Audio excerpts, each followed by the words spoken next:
I didn't sell out, son. I bought in. Keep that in mind.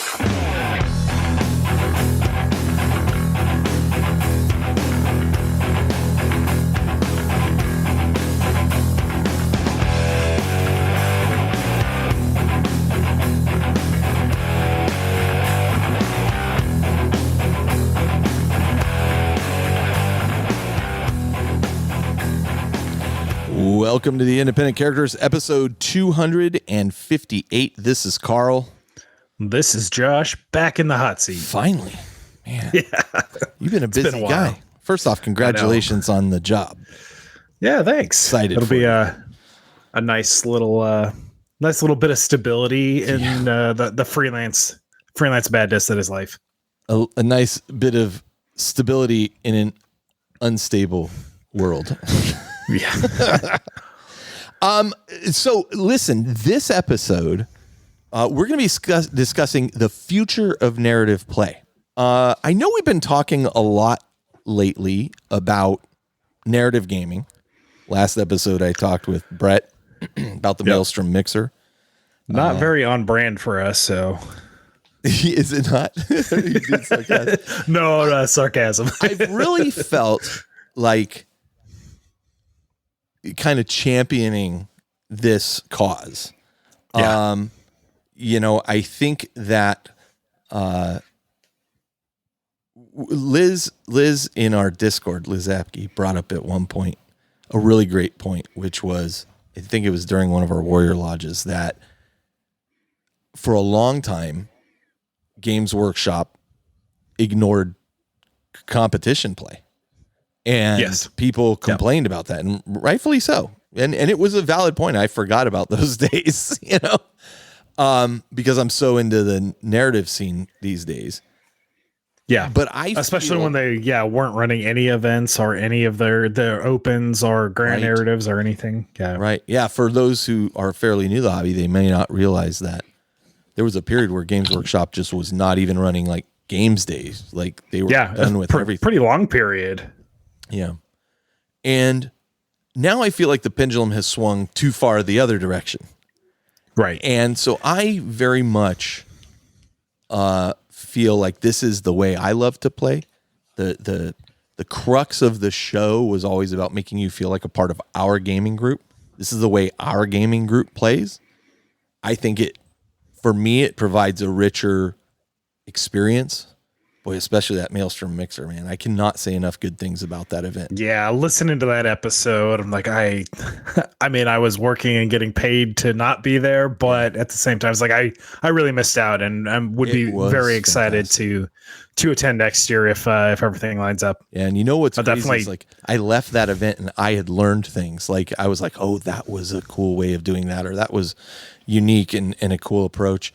And also, I was like, I felt like I've been burned at narrative events before, right? Like I'd gone to the Tacoma narrative, which was fine, but it's like, a lot of people weren't there for I don't want to say the right reason. That's not what I'm trying to say. The narrative. Yeah, we weren't like all in sync when we came to that. There were people who just decided they didn't want to play in the competitive event and came to this event. It was a different experience here. Like here, every game rocked. Everybody was on the same kind of wavelength and whatnot. Yeah. And next time I'm going to go hard into narrative next time. Nice. That's awesome. I might even wear a costume. I doubt that. You should. Not if I got to be comfortable for that long a period of time. Nope. Gonna get a big cosplay Abaddon Terminator suit made up for you. Yeah, I'm going to stand in that. Well, listen. This Talon of Horus, that's my dice rolling hand. So we're going to talk about the future of narrative play. We're going to kind of do a speculation on what Crusade or its successor might look like in the next edition, where we think things are going to go, and where we'd like to see them go, from our perspective. Additionally, I put out a survey to our listeners, both in Discord and on our Facebook group, to give us their thoughts around where they want to see things go, and there's some great content in there too. And so good insights. Yeah, we'll call out some of those and we'll have a discussion about some of those pieces as well.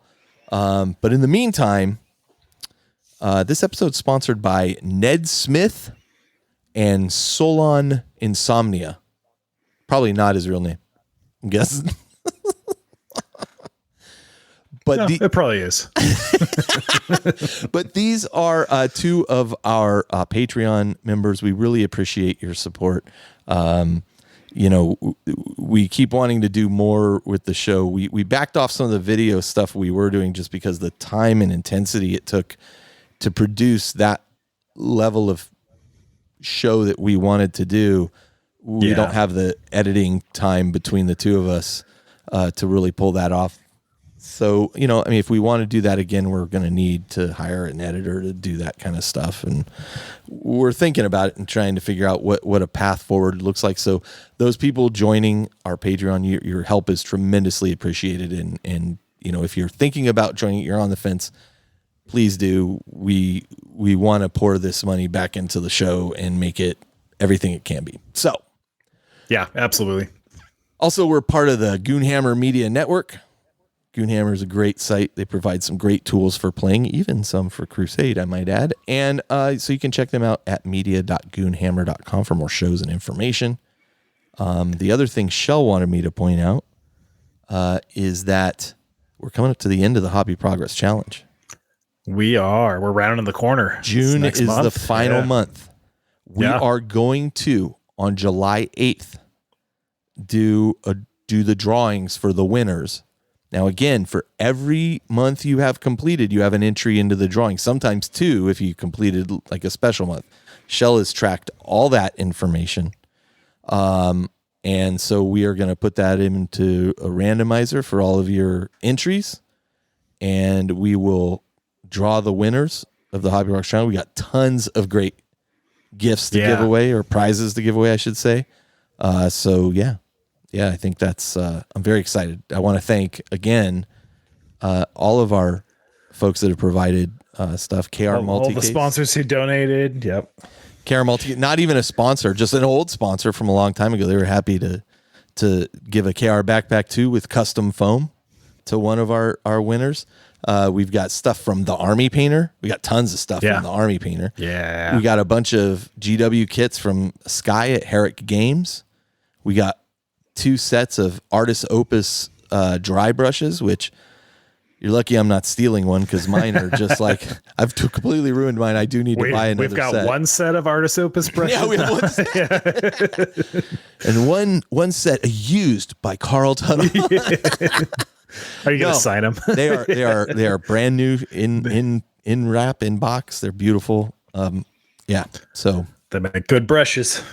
And, again, I want to just throw out Herrick Games there. Like Sky and his family came over yesterday. We played a board game on Memorial Day. And we just had a great time. But Sky and I talked a lot about his shop and about how things were going and the success that he has had. And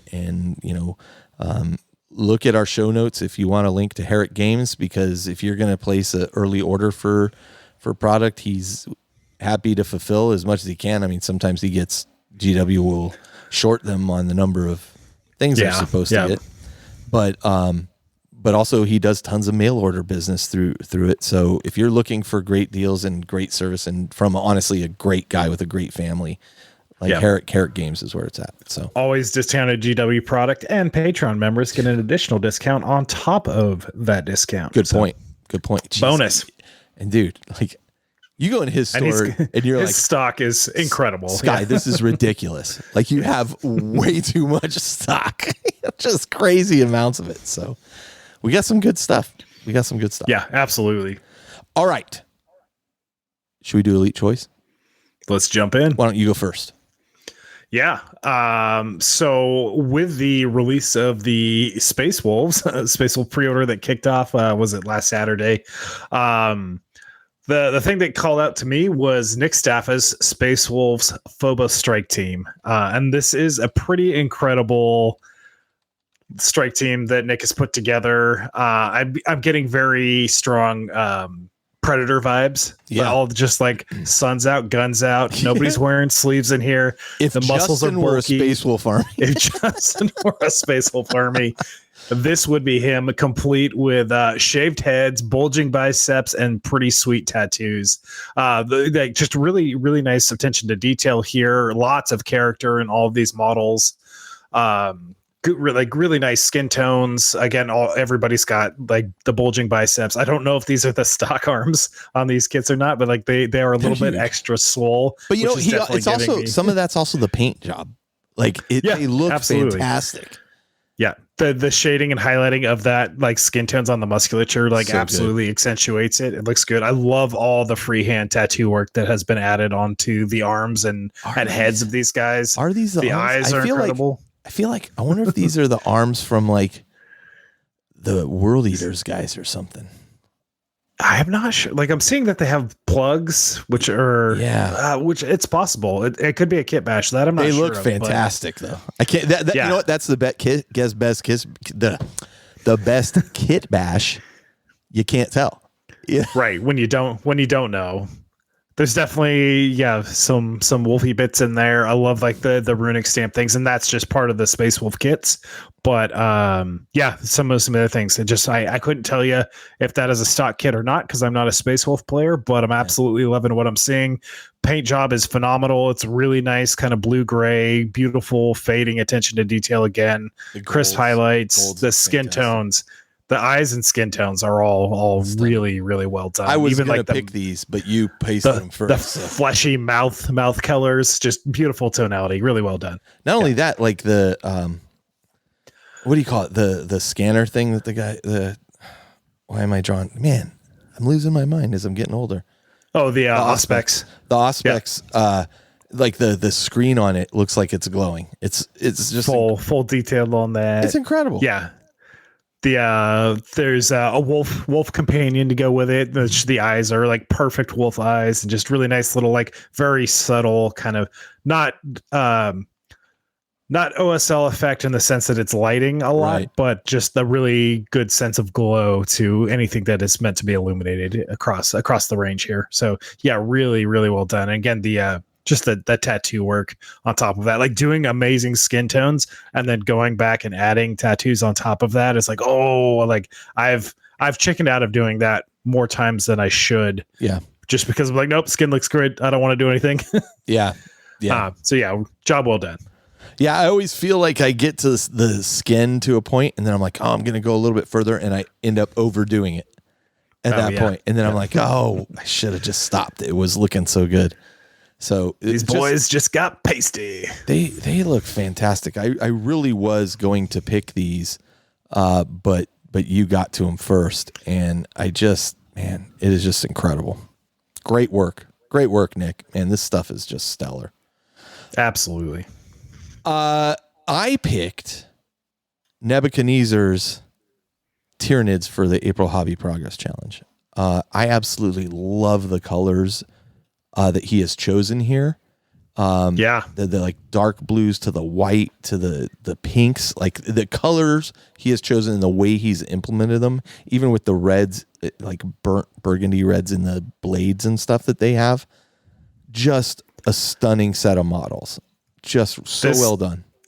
Color palette for Tyranids is just incredible. That like the pale blue to white fade out on the more fleshy parts, and then just like the chitinous highlights. Yep. Excuse me, got a little dry throat there. Just the armor plating is immaculately detailed, and then the red contrasts that all so well with the blue accents, and then like the brainy bits are that really incredible. Vibrant, kind of neon blue almost. Just really good use of color theory and well executed. And these are just it's a gorgeous force.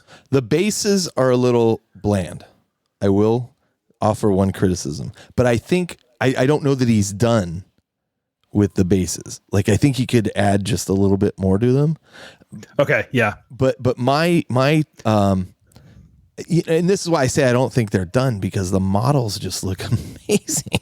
like it's just like clearly this is somebody with a tremendous amount of skill, and the thing is, they do pop off that base, like, but yeah, I don't know. I don't know. Maybe that's the way the rest of his army looks. I feel like there could be a little more on the bases. It could definitely be fine left as is. A little bit more dimension to it, just because these are all big bugs. Like that's true. The what is it? I can't remember. Is that the Norm emissary? The Norn. It might be. Yeah. That has a lot going on just with its base alone, because that's, I think, part of the sculpt of the model. The model comes with that, so that has a lot more presence. But I feel like then you want to into the other big bugs would be cool too. But I feel like the rocks he's standing on, then you want to have rocks in other bases so that they kind of all match. It's the rug that ties the room together. That's my thing. So yeah. Yeah, but gorgeous. But really well done. It's fantastic. Like if it were based like that and I was playing against that army, no complaints. Like just fantastic. Yeah. It's beautiful. Let's go. Let's just go right into hobby progress, man. Like sounds great. I'm gonna go first because I actually have stuff to talk about for once. There you go. I'm super excited. So I have in my Black Legion army, I had one Forge Fiend. Yep. What's better? It's been doing some work for you. 2 Forge Fiends. 3 Forge Fiends is even better.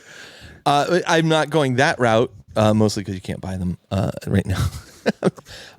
I'm joking. But I have been sitting on a Forge Fiend and 2 Mauler Fiends that have just been waiting to be completed. They've been assembled. The bases were like all the sand and stuff and rocks were on the base, but they weren't painted. Yeah.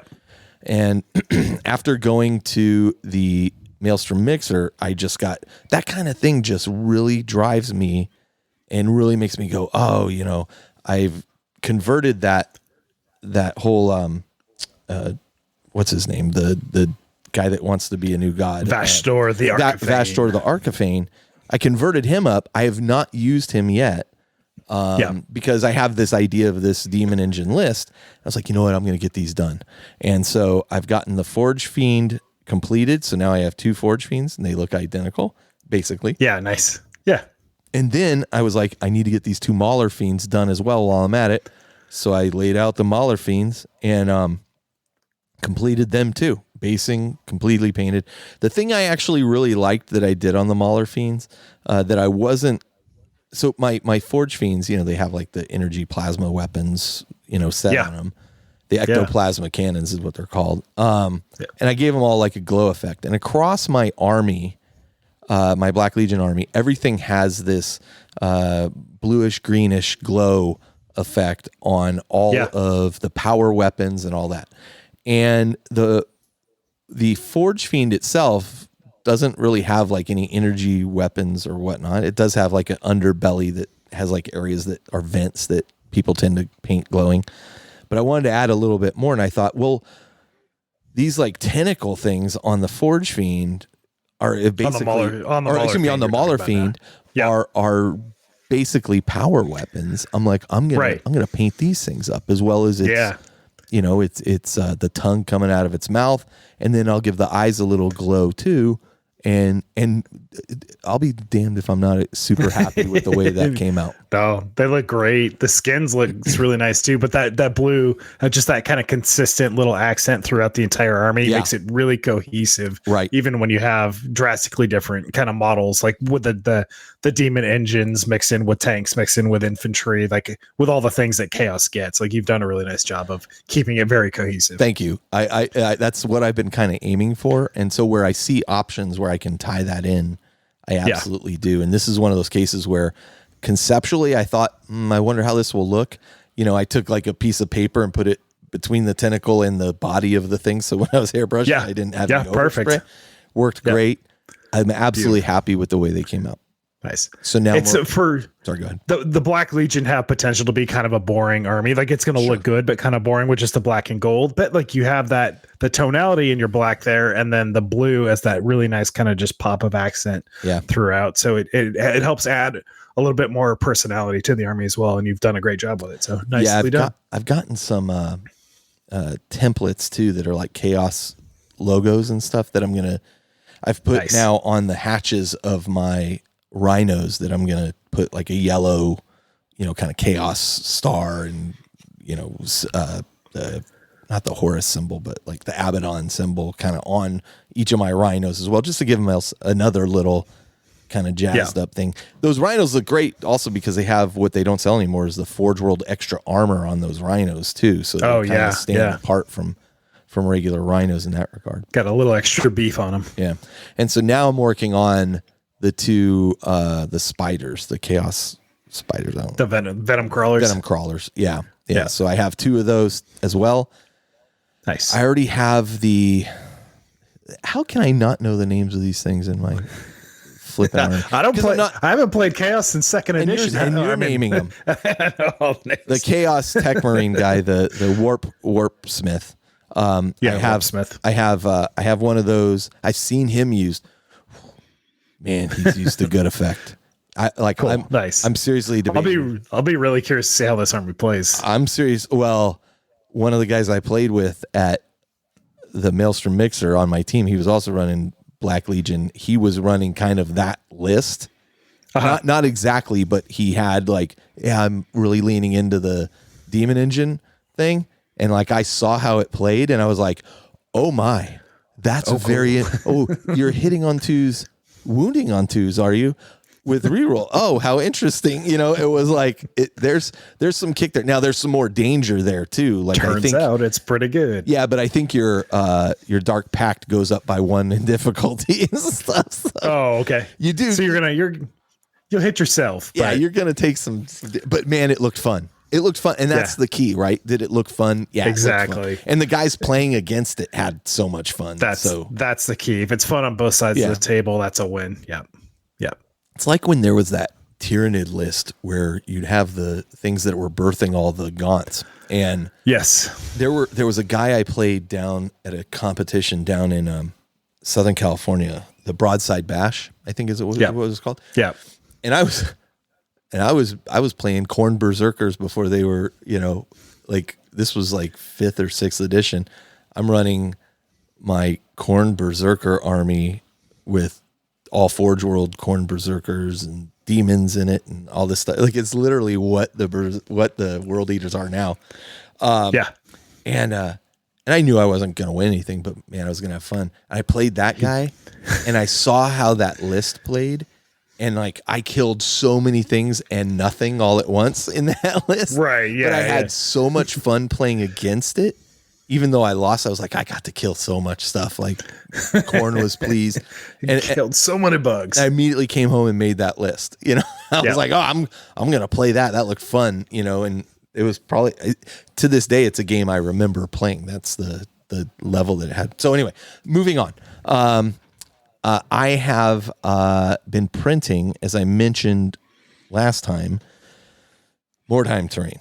Absolutely. I have 2 Prusa 3S printers that are printing nonstop. You may hear them in the background slightly here. I'm hoping not. A few subtle squeaks on big moves, but I can't stop, won't stop. We're on a mission. We got, I think, 3 weeks till this event, and I'm narrowing in on the 3x3 table full of terrain for the Mordheim event that we're going to play over a weekend.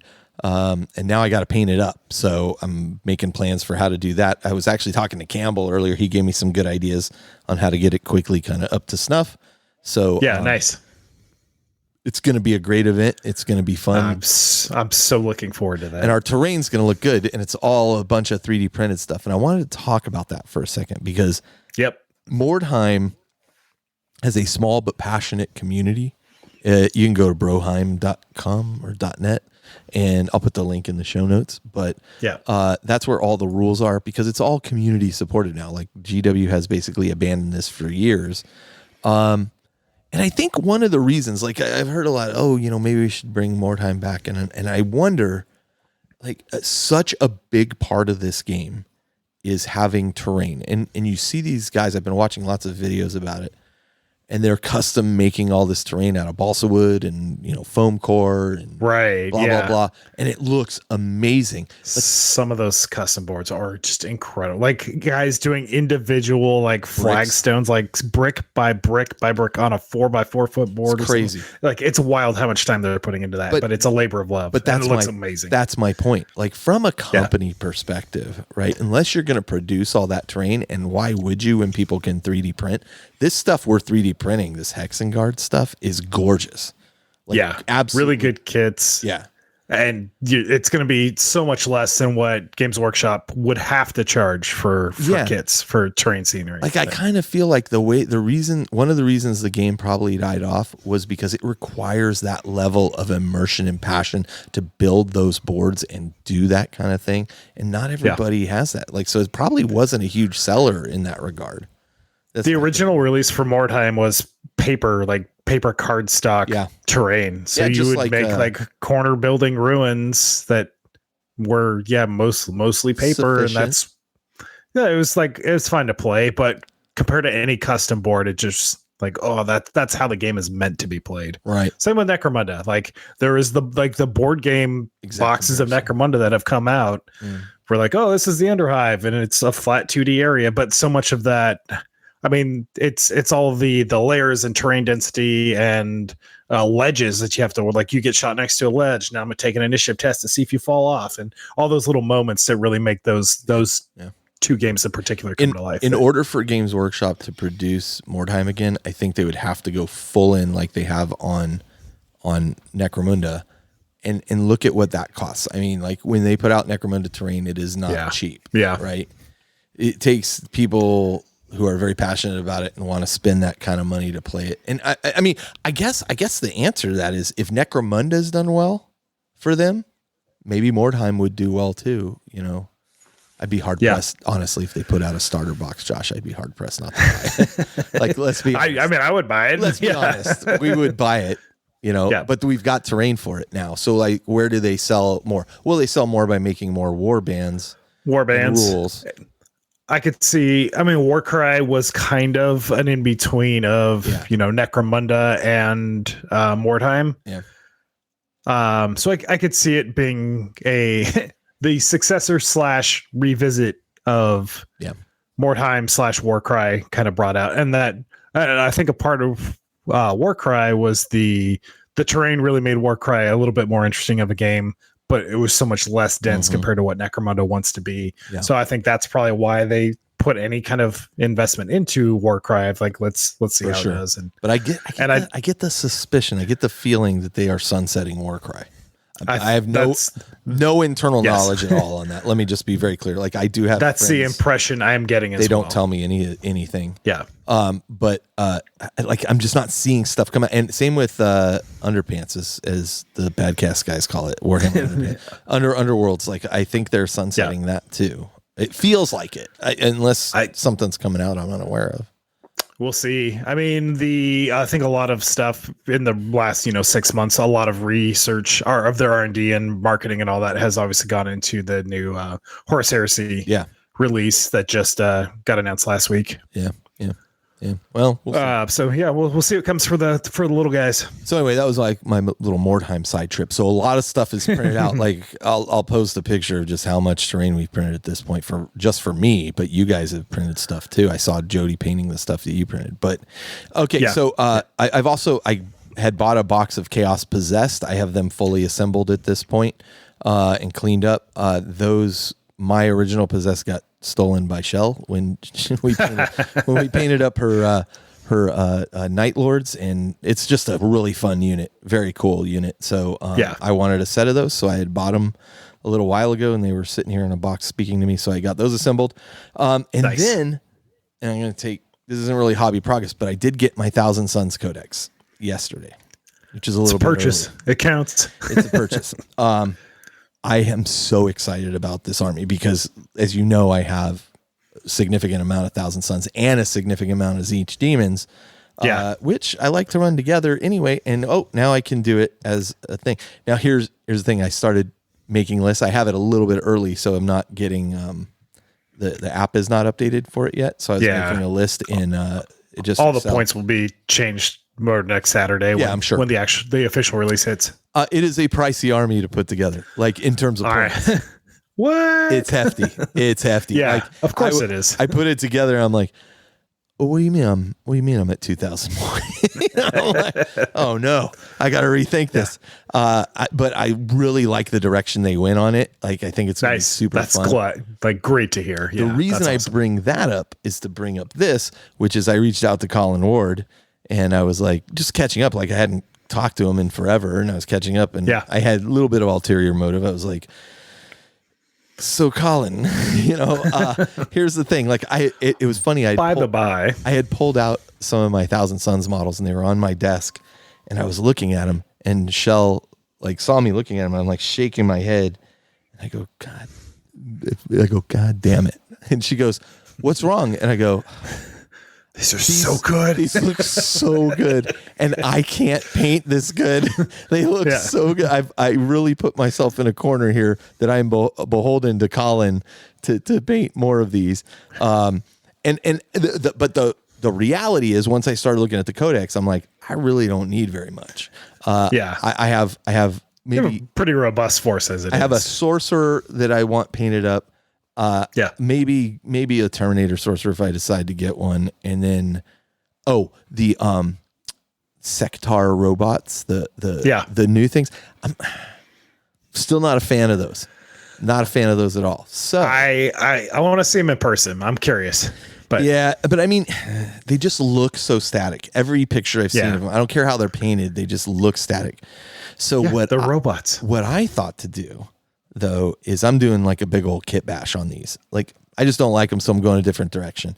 I know they're on 40 millimeter bases, which is very similar to the Wraith Guard. And I wish I kind of wish the Wraith Guard are so beautiful. I wish they got that treatment. Yeah. But what I did decide is, you know what? Like, I started looking around and I was like, I can use the 30K Thalax robots for the AdMech stuff, or at that point they're Mechanicum.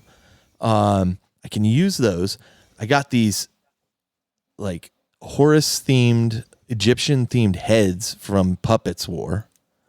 Very Stargate-esque. There's some that are Stargate. Yeah, they do kind of have like some look like the hawk and some look like a jackal kind of thing. And I'm like, I could mix these in here.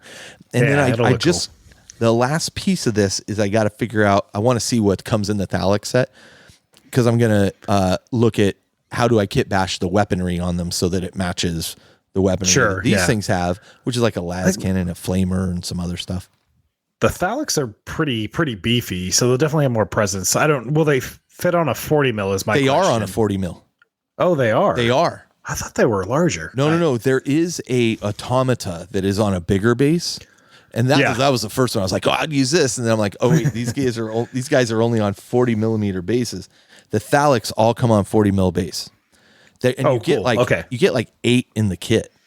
Now that they're plastic too, yeah. Yes, correct. Because they were resin only for a good while. I did a bunch of looking at how people had painted up the Thalax models, and these were mostly online. I was mostly seeing the resin ones that they had painted up, but I was looking at them kind of from all angles, like from behind and all that, because I want to also give them the missile launchers that the Sectar robots have.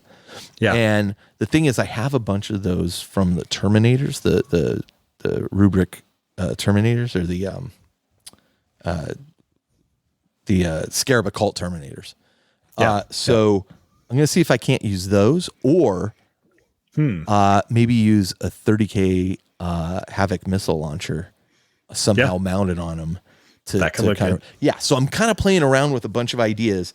In the end, would you go blue or would you go Heresy red? Since the Thousand Suns had a huge Heresy, back in 30K, had the Thalax cohorts. That is an interesting concept. Which would be the red ones. That is an interesting idea. Or do I go like with a whole different color? Like, I have to think about that as well. I don't think I would go blue. I think I want them to stand out from the rest of the force a little bit. So, I don't know. I don't know the answer to that. But I in my head, I'm kind of looking at how I can combine these things and then slap a bunch of 30K Thousand Suns transfers, which I have, onto these things. Yeah. And boom, I think you have something that can represent that and be very unique to my army and right. Yeah, absolutely. kind of stand out a little bit. So that's what I'm going with. I've decided not to purchase the Sektar robots when they come out at this point. And I'm gonna and if this works out, if it doesn't work out, it's been a very expensive failure of a conversion, by the way. So thematically, it works out so well because the Thousand Suns did have those cohorts of robots very specifically back in Heresy. So these things are also supposed to be more like statues that didn't do this and blah blah blah. I'll lean away from the statue thing and just go with the robots. I love it. Yeah. And then last but not least, Herrick Games got shorted on the asymmetric warfare cards that were coming out. Yeah, they ordered like 100 and something of them. They got like 30 or something like that from GW. GW's got to get that straightened out, but they got to print more cards. We were all kind of chatting about it, and Adon was like, well, when people come to my store, they line up, and then I try to get them in as early as possible to log into the machine and order it at the store. And I was like, oh yeah. I go, well, our Los Gatos store is not really busy a lot of time. I go, I can't imagine there's going to be a line there. So I raced down there early, and I walked in, and I was the first one in a line that formed. And boy, is the pressure on you when that opens to hit refresh and order quickly, at the what do they call it? The kiosk or whatever there. Yeah. So, I ordered as fast as I could. And fortunately, the couple people behind me I left after the other two people got there, but they got their orders that they were trying to do. So nice.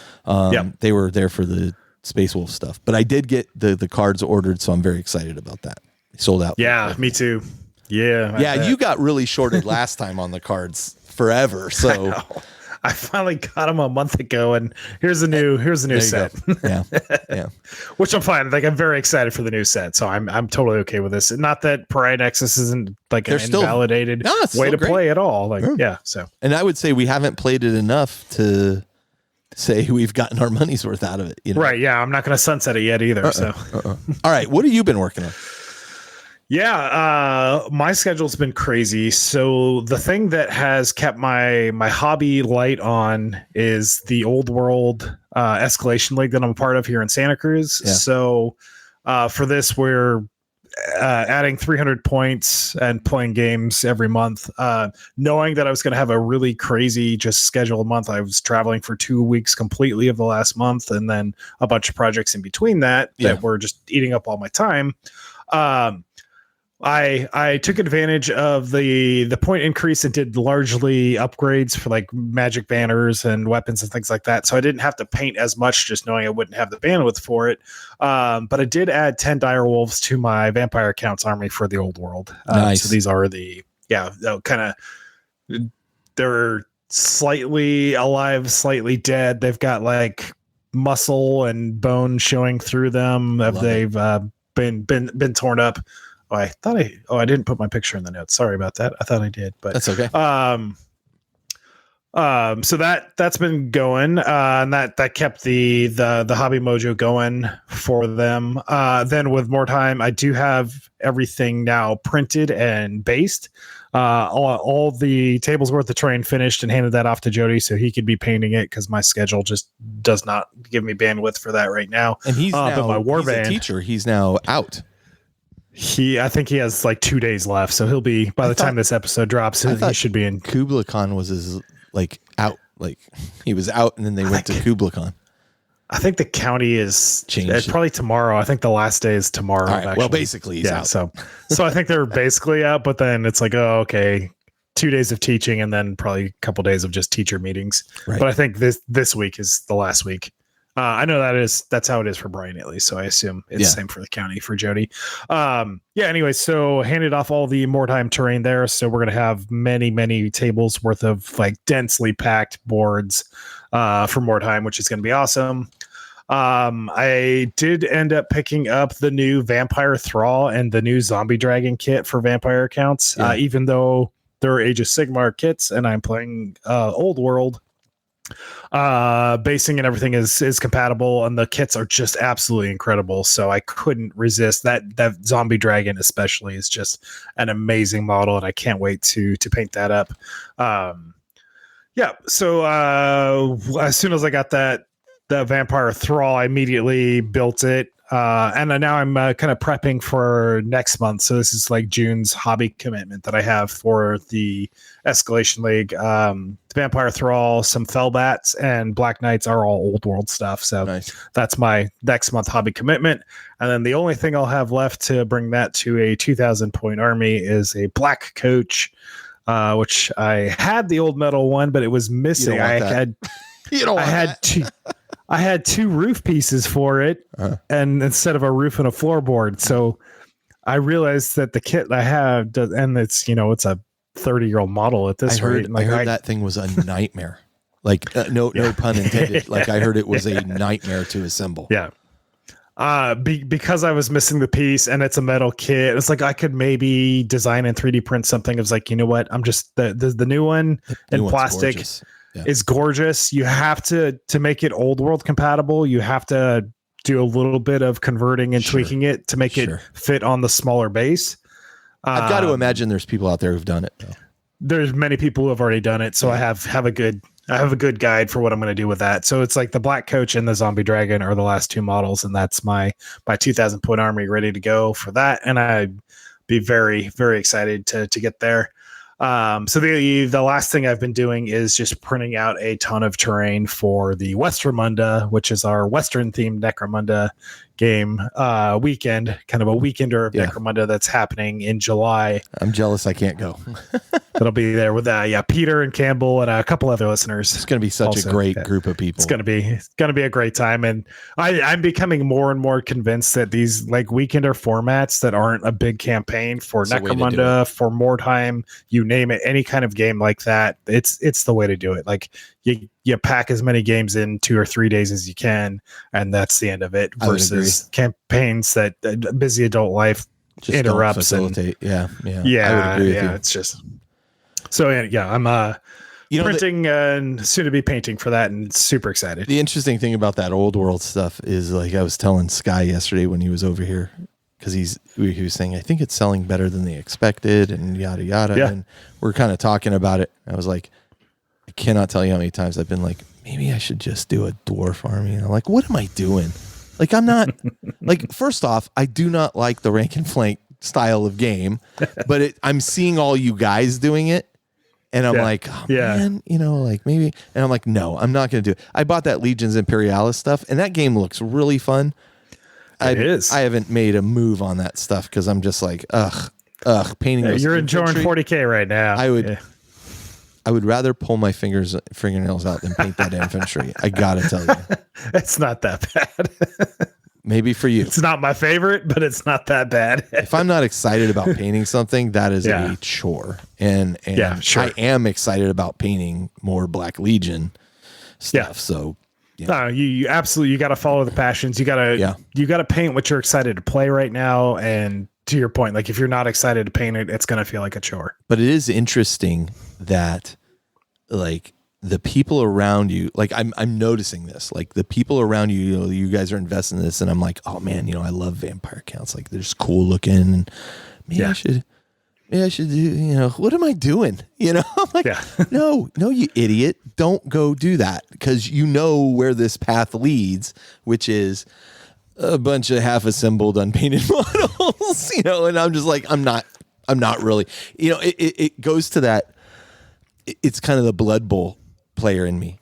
I love the idea of Blood Bowl. I absolutely love the idea of Blood Bowl. I do not like that game. And people talk about it all the time. Oh, it's the greatest game. And I'm like, every time I play it, I'm like, I do not like this. Why am Blitz Bowl's fun. I do like Blitz Bowl. Blood Bowl's a chore. I do like Blitz Bowl. Blitz Bowl, there's more immediate return on your, rolls, dice rolls, and that kind of stuff. Whereas Blood Bowl, I just feel like goes on forever. I've played one too many games against dwarves that just huddle up and protect the ball, make a little cage, the dwarven cage. Yeah. Then the game takes 3 hours and nobody's having fun. And I'm like, why are we doing this? Why are we doing this to ourselves? Tom loves that game. Aaron loves that game. I'm like, good on you guys. Like, I've given it my best shot. Is not going to happen. So there's plenty of other games I'd rather spend my time on. Speaking of playing other games, let's talk about games played. So nice transition. I'll go first. I was supposed to play a game with Brett. Then Brett was down at the guild house, and then Brett was running a little bit late, and I was exhausted. Like, I'd gotten up early, but I'd hauled my army all the way to work. And when I take it to work, I take it out of the car. I don't want it to sit in the garage. And not that I think it's an unsafe area. I just don't want it to sit out there.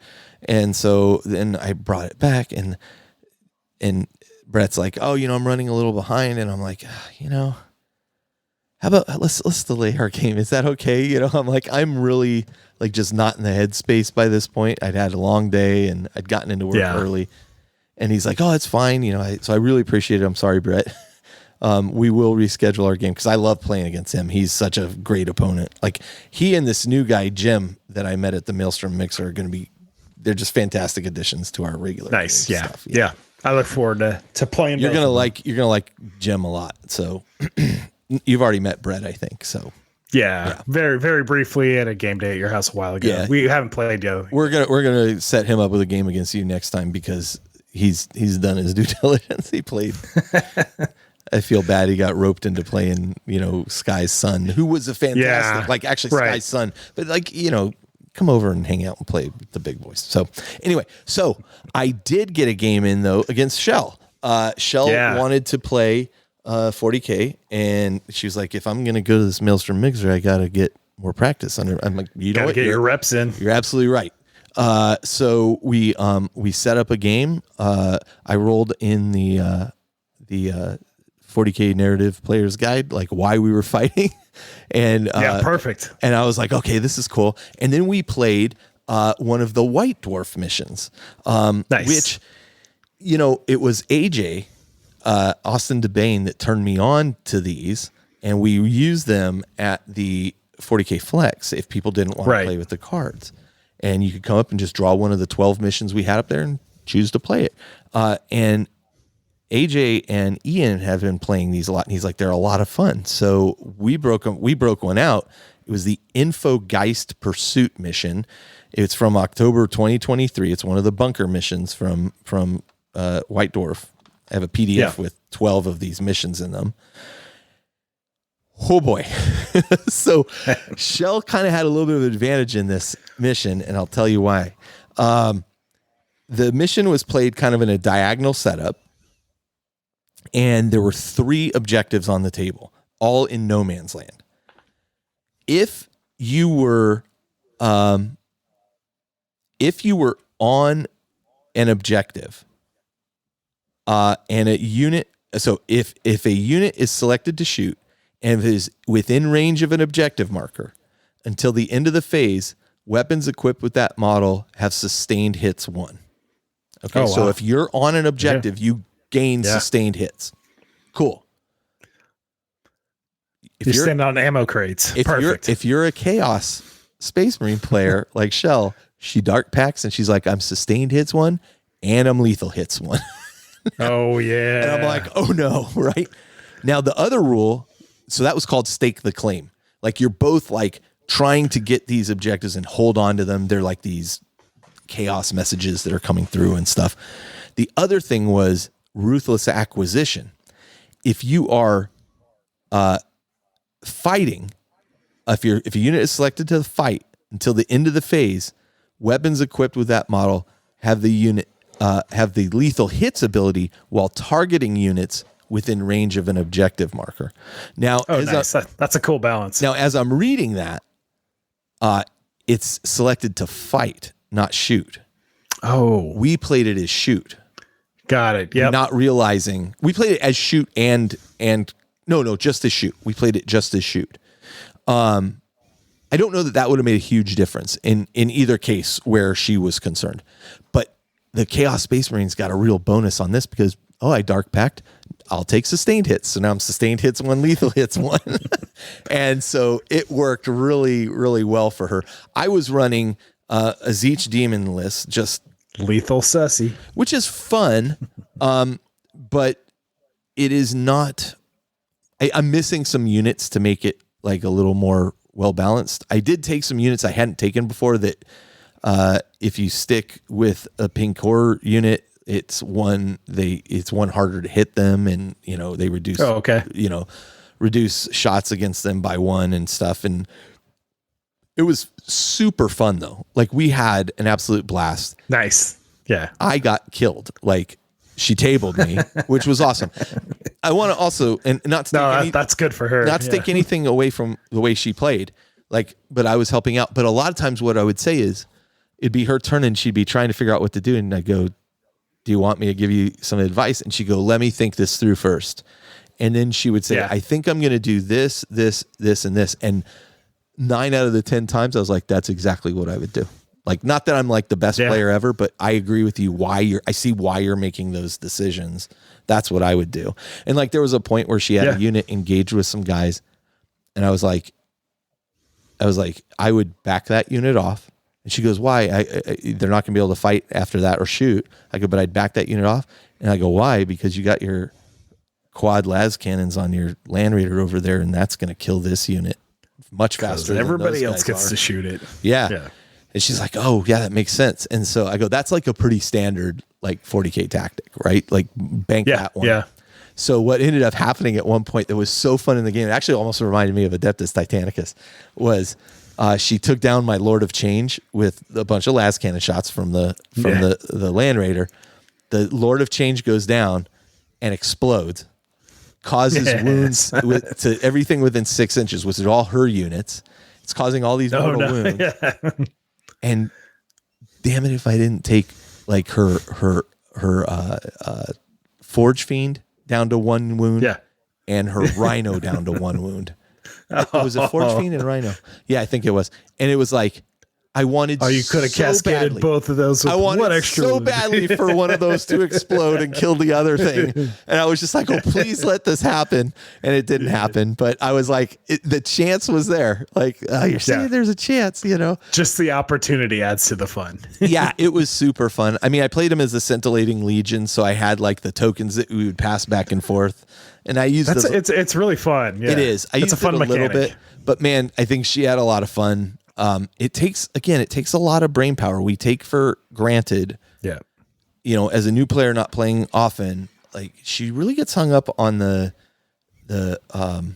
what do you need to hit, what do you need to wound, right? And then finally I broke out the rule book and I showed her the table where it says it, and she's like, oh, okay. And I go, why don't I super easy? Why don't I put a copy of this in the lid of your dice box, and that way you have a little cheat sheet. Can cheat anytime you need to look at it. And she's like, that would be helpful. So we're doing that. But man, it was fun. It was super fun. She had a great time, and that's where I was telling you, like, those her possessed when those things get into assault, man. That's where they come to life. Plus, she was assault. Oh man, she just ripped stuff up. It was plus dark packed in, and I also showed her, like, you dark pack them, and then the mark they choose is Chaos Undivided, so they're re-rolling 1s, right? But I was really explaining to her, look, these can attack like this big tough thing, and she's like, why would I do that? I'm only going to wound on 6s, and I go, but you take lethal wounds. And then you just fish for 6. I showed her that with the Terminators too. You get to reroll everything. I'm like, every hit you roll, you roll that's a 6, keep. And then everything else, even if it hit, reroll it. You're just fishing for 6s, and then take all those that hit and hope you roll 6s on those. And she was like, oh, this does a lot of wounds. I'm like, yes, it really can. If you pull it off. Yeah. So that was our game. That's awesome. It was super fun, and like you couldn't make it down here today to play, or you could have, but I couldn't. I had to work, and I was like super pumped because I was like, man, I would love to play a second game. I'm itching for a game, so we'll make it happen. What have you been up to?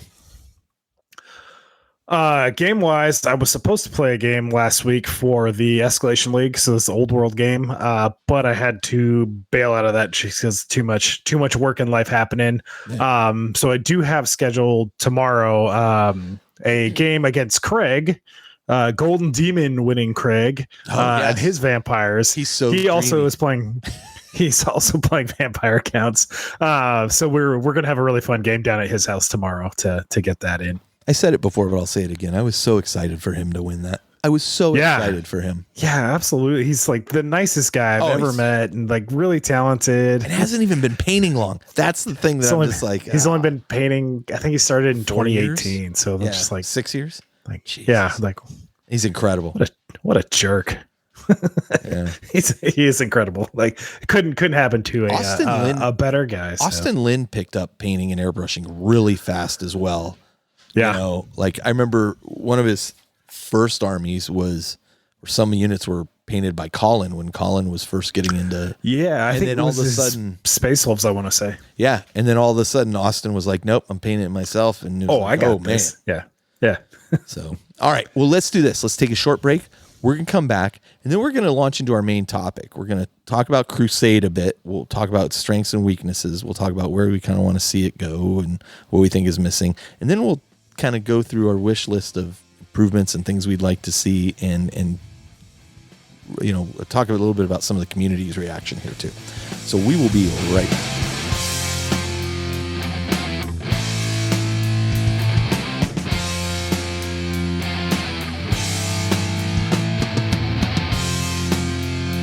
All right, and we're back, and we're going to first talk about this first segment where we're going to talk about kind of the future of narrative play is really focused on Crusade a little bit, because this is kind of the basket that I think Games Workshop is putting their narrative. It's how they've embraced narrative. It's how they envision narrative is what I would say. Yes. Yeah.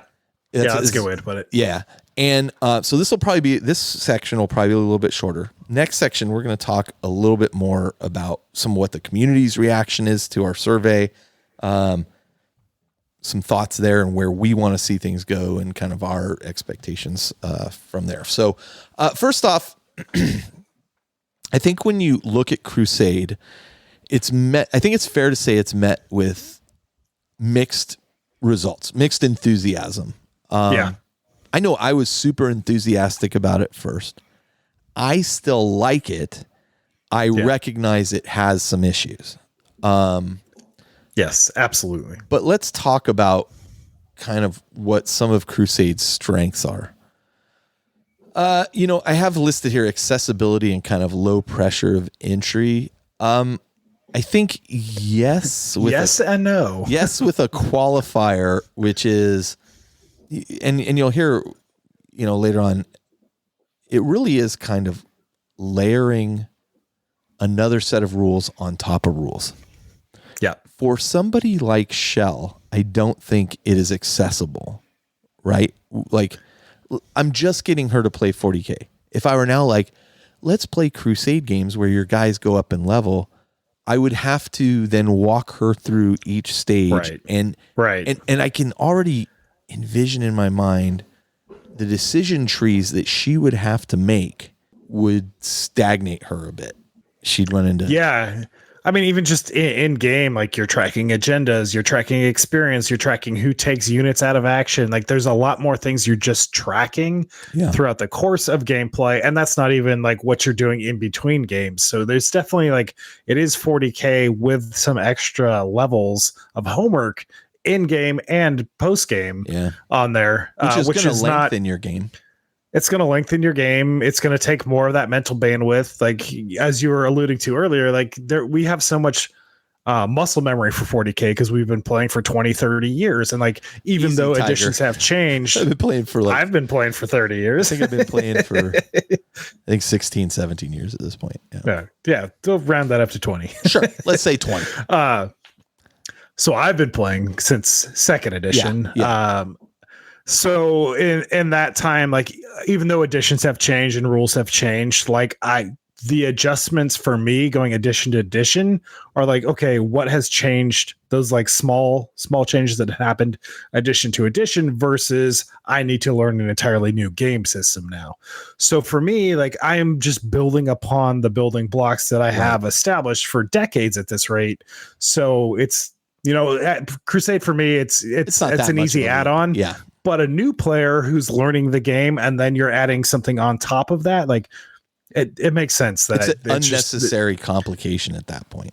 Yeah. There are extra levels of complexity that make it less accessible for new players, even if it would potentially be their preferred way of playing because they played the video game like, oh, that was a really cool thing. I want to play that out. Or the lore, I read a book and I want to jump into this. I just love the background of this army. I want to jump into that and play that out. Like that's awesome. And that's a great inspiration. Right. The rules shouldn't add an extra level of complexity to make that gameplay mode accessible. It's funny that I put this under strength and all we're doing is pointing out the weaknesses. But I would say for an established player, it's fairly simple to look at it and say, okay, I see where they're going with this. Yeah. I can adapt to this fairly easy. In particular, the which is the one where you're gathering the Blackstone. It's not the latest one, but the one before that. That was Knockman. No, it was was that Pariah Nexus? Pariah Nexus. Yeah. I love not the cards. No, but I love the theme Crusade, and stuff to it. I think that's all fantastic. And it was very easy for me to, as an experienced player, jump into that very quickly in a pressure situation where like I hadn't read it before, and then like all of a sudden it's like, okay, we're doing this, and I'm like, oh, okay, let me just read this couple pages. Okay, I'm good. Yeah. I do like the structured character kind of progression. I recognize like Mordheim, like Necromunda, it can lead to things getting unbalanced. That's where I think it kind of excels in those short weekend things we were just talking about. Absolutely. For long extended stuff, I think at its core, Warhammer's just not designed for that. The troops you have on the table, like Space Marines, are already supposed to be this super elite fighting force. Yeah. Why do we need to make them more elite in there? Like it's going to add complexity and it's going to add imbalance on a game, and maybe that's fine. Like it can, if something cool happens, like there's no reason not to celebrate that. I don't know if more rules or like you're already winning, let's make you win more is the best solution to that. But it does add character, which is cool. Yeah. I like that. Like you feel more attached to the character, but I just think fundamentally, like the building blocks that Warhammer 40K is built on, the D6 system for one, etc. Like they don't lend themselves to character progression like Dungeons and Dragons, which is designed around like your character gaining power and is relevant to the characters around them.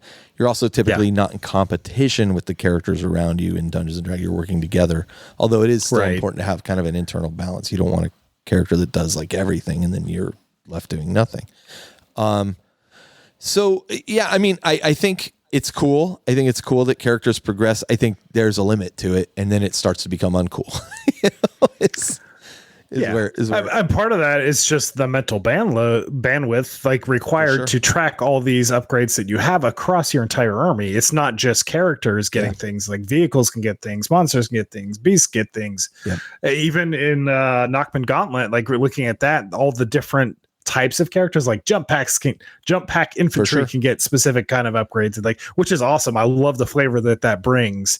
But there's definitely a lot of extra mental bandwidth that is eating up on top of a game that's already pretty complex. And the Warhammer 40K app does not support it. So like, now I can't see like the adjustments in the unit that I made there. Right. Now I know Goonhammer has an app for tracking it. To be fair, I have not tried to use that. I've just tracked everything on my sheet.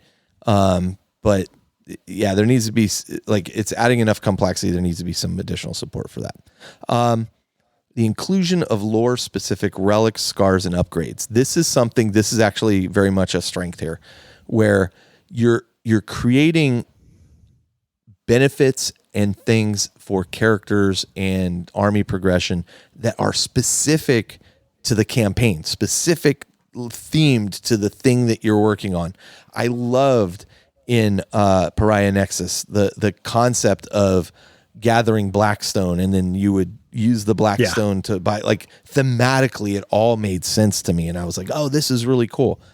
In the Chaos Space, in Leviathan, the Crusade, like, Tyranids were accumulating biomass. Correct. And like trying to do, like, the theme is really, really neat on that. In my Chaos Space Marine Codex, I like how you like have these 3 paths that you're kind of tracking against. Like, it's pretty thematically pretty awesome, actually. Yeah.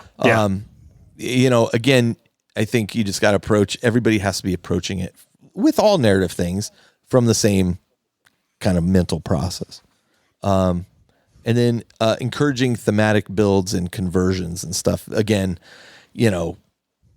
making characters that have excelled stand out. Now you're going to maybe, at an extreme case, build a new model for that character and paint it a bit differently, or something. There's some cases where you can get special, like Archaeotech weapons, or you can get kind of Crusade relics, and maybe it's worth representing that on a model. Maybe not. It depends how long your Crusade's going to go. But yeah. You know what a fascinating campaign would be, like, where you discover a forgotten world from, like, a Mechanicus world, like a Mechanicum world, where there's all this 30K Archaeotech there that you can start to find and leverage on your models. That would be pretty cool. You're like maybe over STCs or something.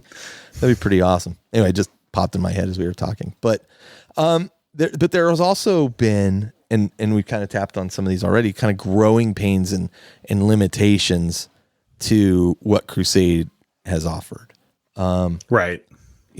We touched on the power imbalance over long-term play already. That it can even happen in short-term play. There's, I feel like, maybe there's some house rules you could do, but once I start to house rule stuff, I'm like, why am I buying this? That's an extreme take on it. Like, I house rule a lot of stuff, but I feel like there could be some adjustments that could be made there. So, some might argue that power imbalance shouldn't really matter in narrative play, but I think power imbalance matters for any game you're playing. That's not to say you can't play an imbalanced mission, right? Yeah. Right.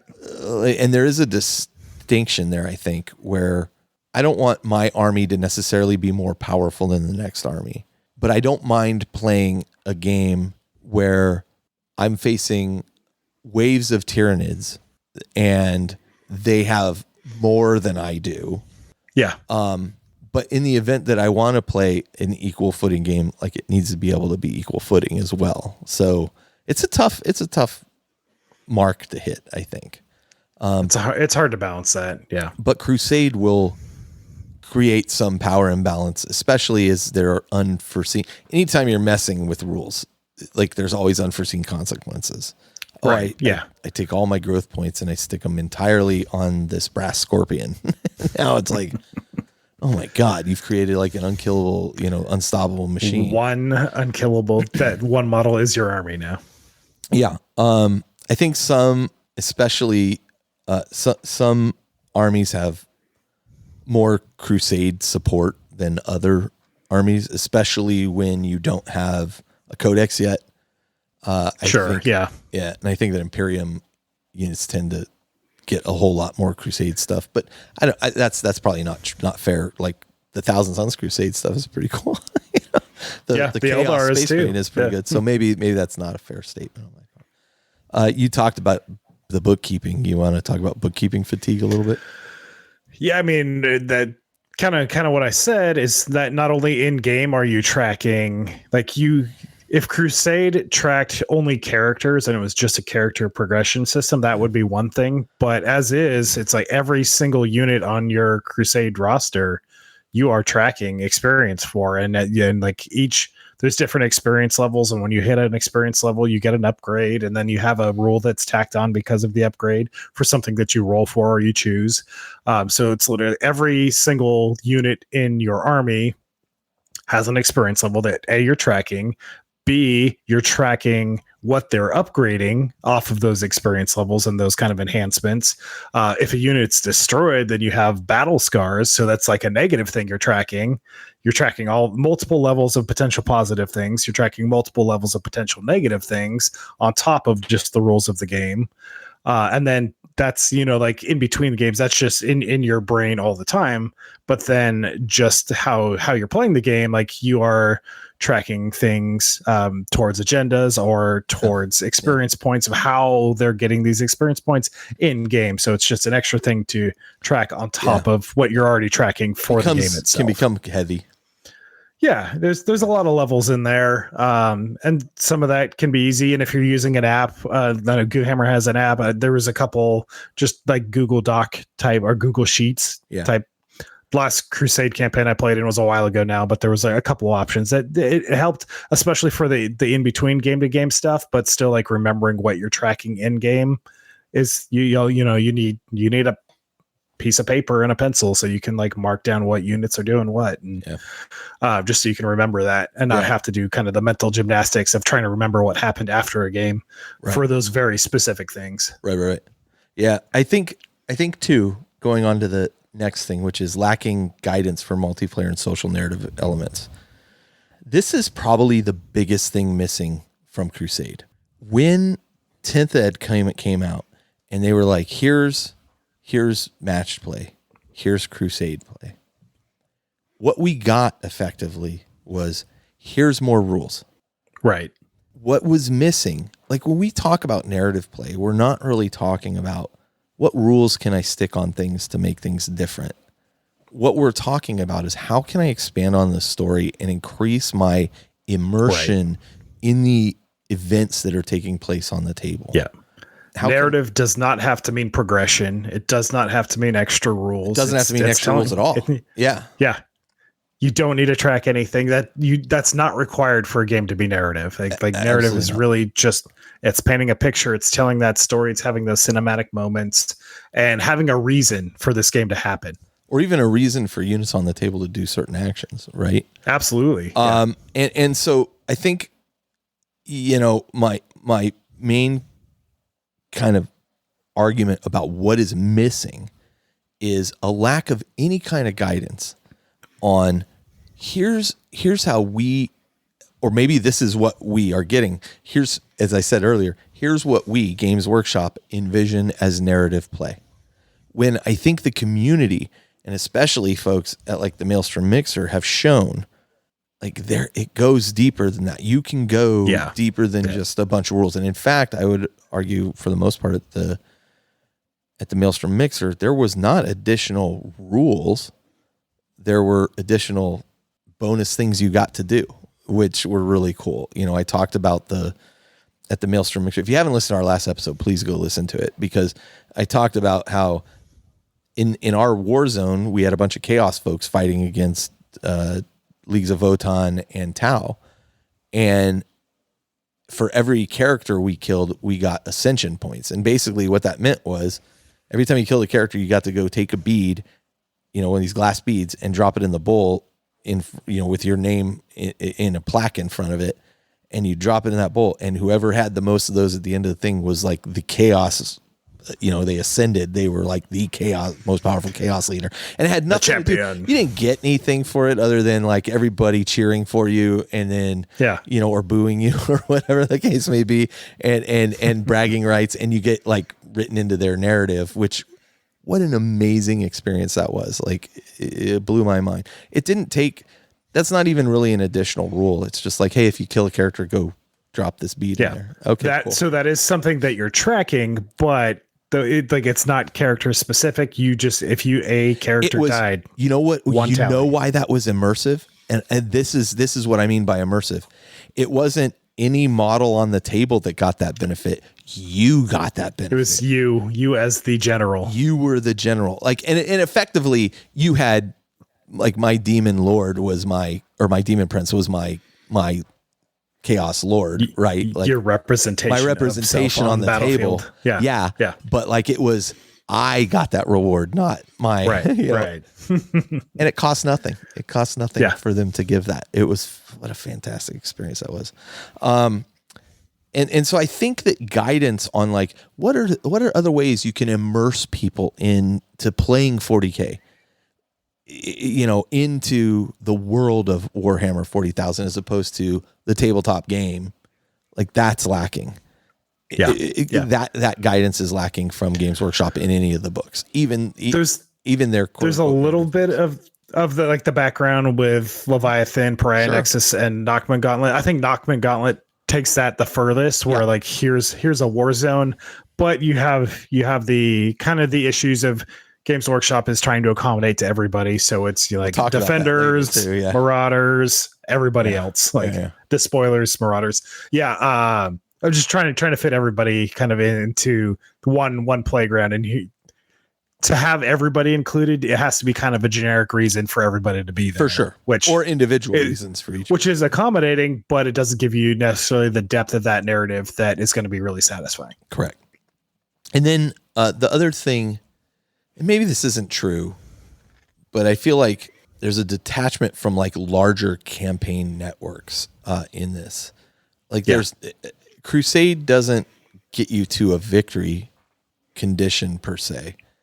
It just grows in power, until you guys are like, well, now it's broken. Let's do something else.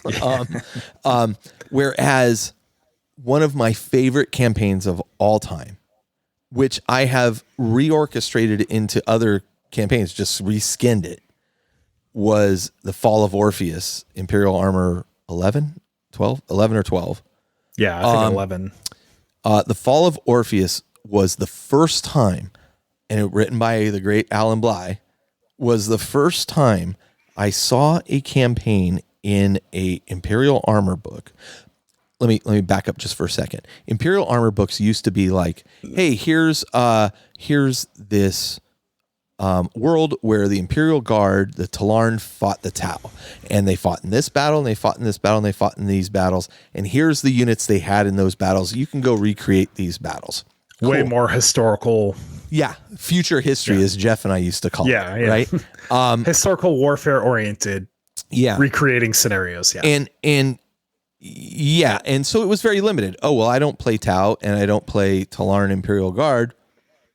This book holds no interest for me. Right.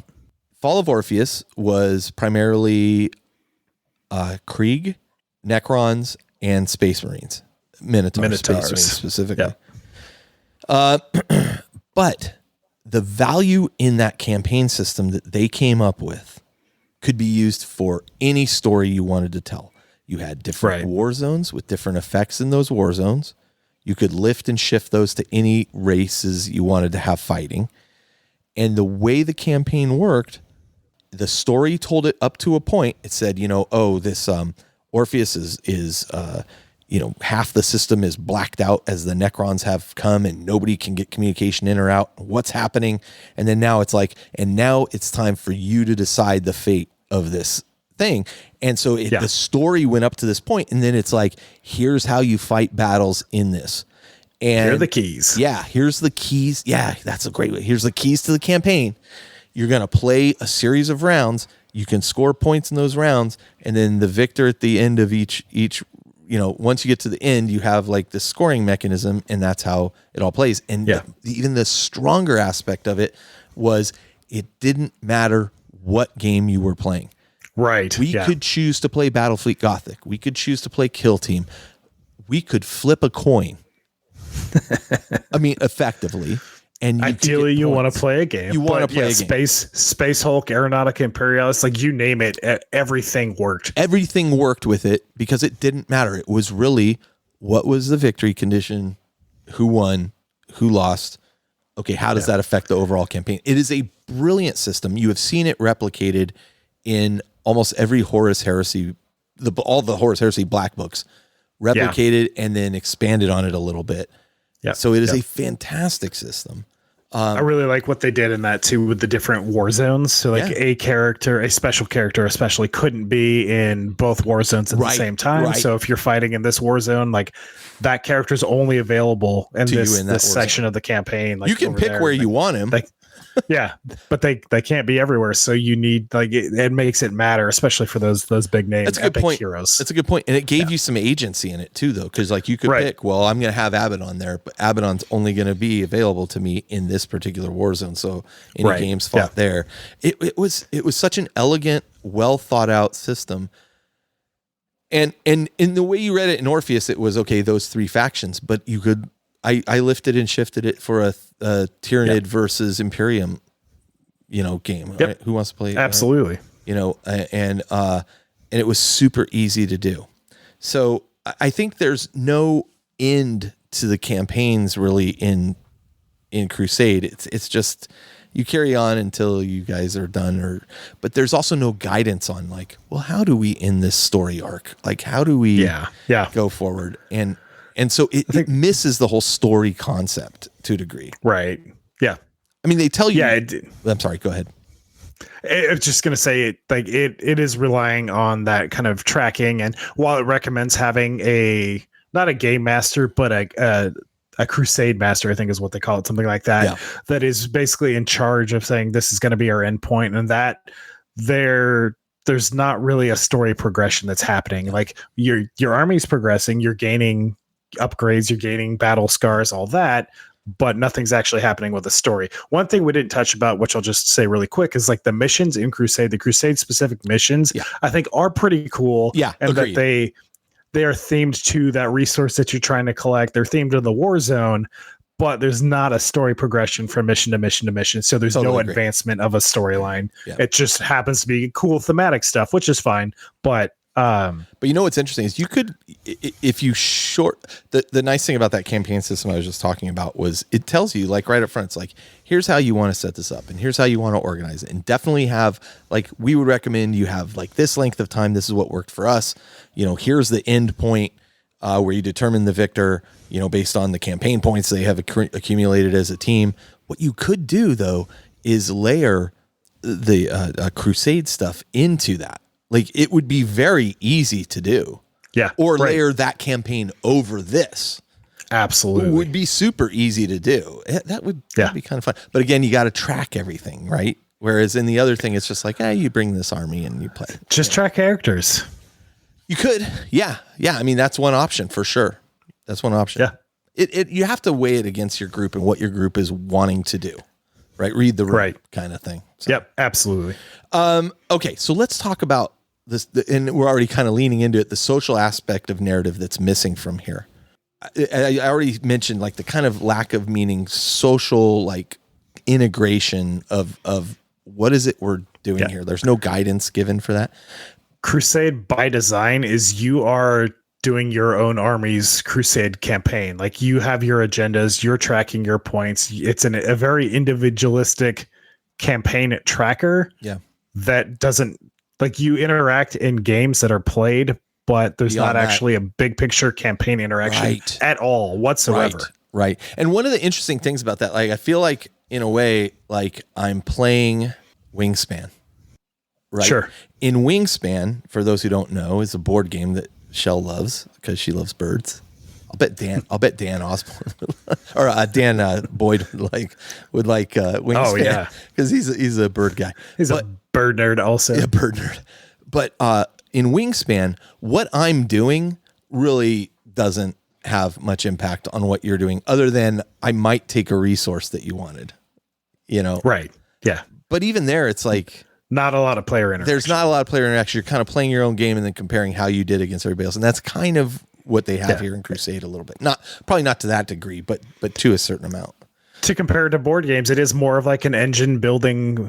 That is an engine building board game. Like you are building your own little engine with your environments and your birds and the things that they do. Where Crusade is, it's an engine builder. Like you are building this engine to how you make your army a little bit more efficient and how you track your things and like check your boxes. But only in the actual games being played does that affect other players at all, not what they're doing and what they're tracking or any of that. So it's interesting. And I know it sounds like I'm really down on Crusade, and I am a little bit, but I'm not. Like, I also appreciate it for what it is. Like, I really do appreciate, and I've played Crusade games I very much enjoy. But it's fun, it's cool. I'm glad it exists, but it could be so much more. Yeah, and so the other thing that's missing from it is like a kind of, and this I've actually not seen in any system I've played, except Blood Bowl, which is kind of a built-in diplomacy or shared stakes thing. And the reason I mentioned that in Blood Bowl is because like there are times where people can offer up bounties on other players and be like, I will pay somebody 500 gold if they hurt this player. And I love the concept. Take this guy out, break some bones. Right. And I love the concept of like, you're the team managers, not the team, and like here, I feel like in 40K, especially in narrative games, like to a degree, and this is where they succeeded at the Maelstrom Mixer, I wanted to feel in the Maelstrom Mixer that I was the commander of what was going on the table. I was watching it from afar and telling my army what I wanted to have happen. There's a great scene in Band of Brothers where, if you haven't watched it, I'm going to do a little bit of spoiler, where Captain Winters has been promoted to, I think, Major at this point. And he's watching with the general next to him as his unit is getting pinned down by the Germans while they're trying to assault this town, this little village. And Winters sees like the sergeant down there or lieutenant down there that's supposed to be kind of pushing his men forward, and he sees them get stopped, and he immediately sees the problem and starts to run out there, and the general starts yelling at him. He's like, Major Winters, you get back here. You're not. And even before the general has finished talking and is still yelling at him, he's yelling for his other lieutenant. He goes, get out there and stop this thing. And like, that's where I want to be. I want to be the guy like telling the guys, you go out there and you do that. I don't do that anymore. I'm the general. But you're orchestrating the battlefield. But you're orchestrating it. And I really felt that sense at the Maelstrom Mixer that like I was working with the other commanders to kind of accomplish what we want. And I would love like this kind of diplomacy thing built in. I've heard about things where it's like the leaders go to another room and they kind of discuss what's going to happen. And then everybody comes back and they've issued orders from that room or something, like there has to be some kind of fun game within a game thing you can play there in a day that would be pretty exciting. I've heard of people in narrative environments like issuing orders over walkie-talkies. It's like, this is the Vox order coming in. Like, you're not allowed to talk to somebody. It has to be over a walkie-talkie. Like, you can't actually see the battlefield. You have to get a description of it and describe what's going on. That'd and like pretty funny. Say, okay, like, so there's been some cool stuff done, but that's obviously all stuff that players have and organizers have added onto events. Yeah, and that's a lot of work. System. Like, I'm not saying that's not a lot, but what I'm looking for is guidance on those kinds of things from Games Workshop. And Games Workshop should have this knowledge, not just themselves, but there's plenty of people in the community that would be willing to contribute to something like that and say, here are our experiences. And then you get somebody who can write it all together and edit it into a piece that's like supportive. Again, this is kind of one of the things we're leaning towards with our narrative campaign guide. Exactly. Thing. Yep.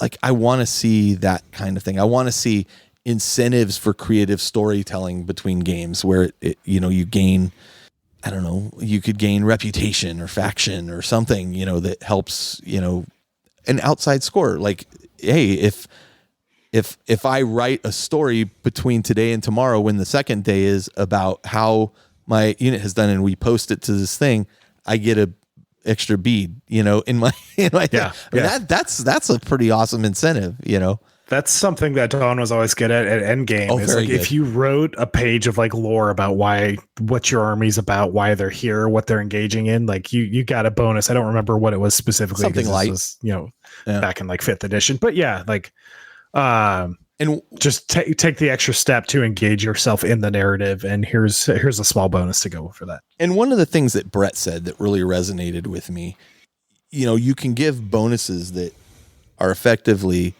not really bonuses, but they feel like you got a bonus, and some of these were, for one turn, you can use this card and your Lord now has a 5+ feel no pain or 6+ feel no pain or whatever it was. And it was like, oh, that's not that great, but man, if I need it and I get that one extra roll, I could shrug off that wound. Not good. It's not good. It's not. Yeah. Yeah. But the likelihood of it wildly swinging a game out of balance is not at all. Extremely low probability. But it might swing my feelings into balance. Right. So anyway, I think that's kind of where our head is at, and where we feel like Crusade delivers some good stuff, but is it narrative? No, it's a tool in a narrative bucket. Yeah. That's it. And they're missing the whole bucket.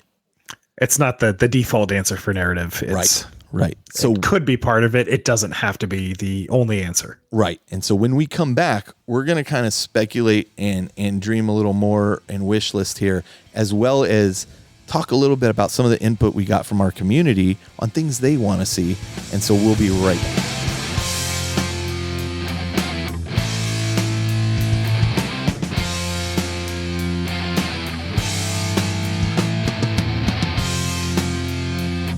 All right, and we're back for part 2 of our main talk on the future of narrative play.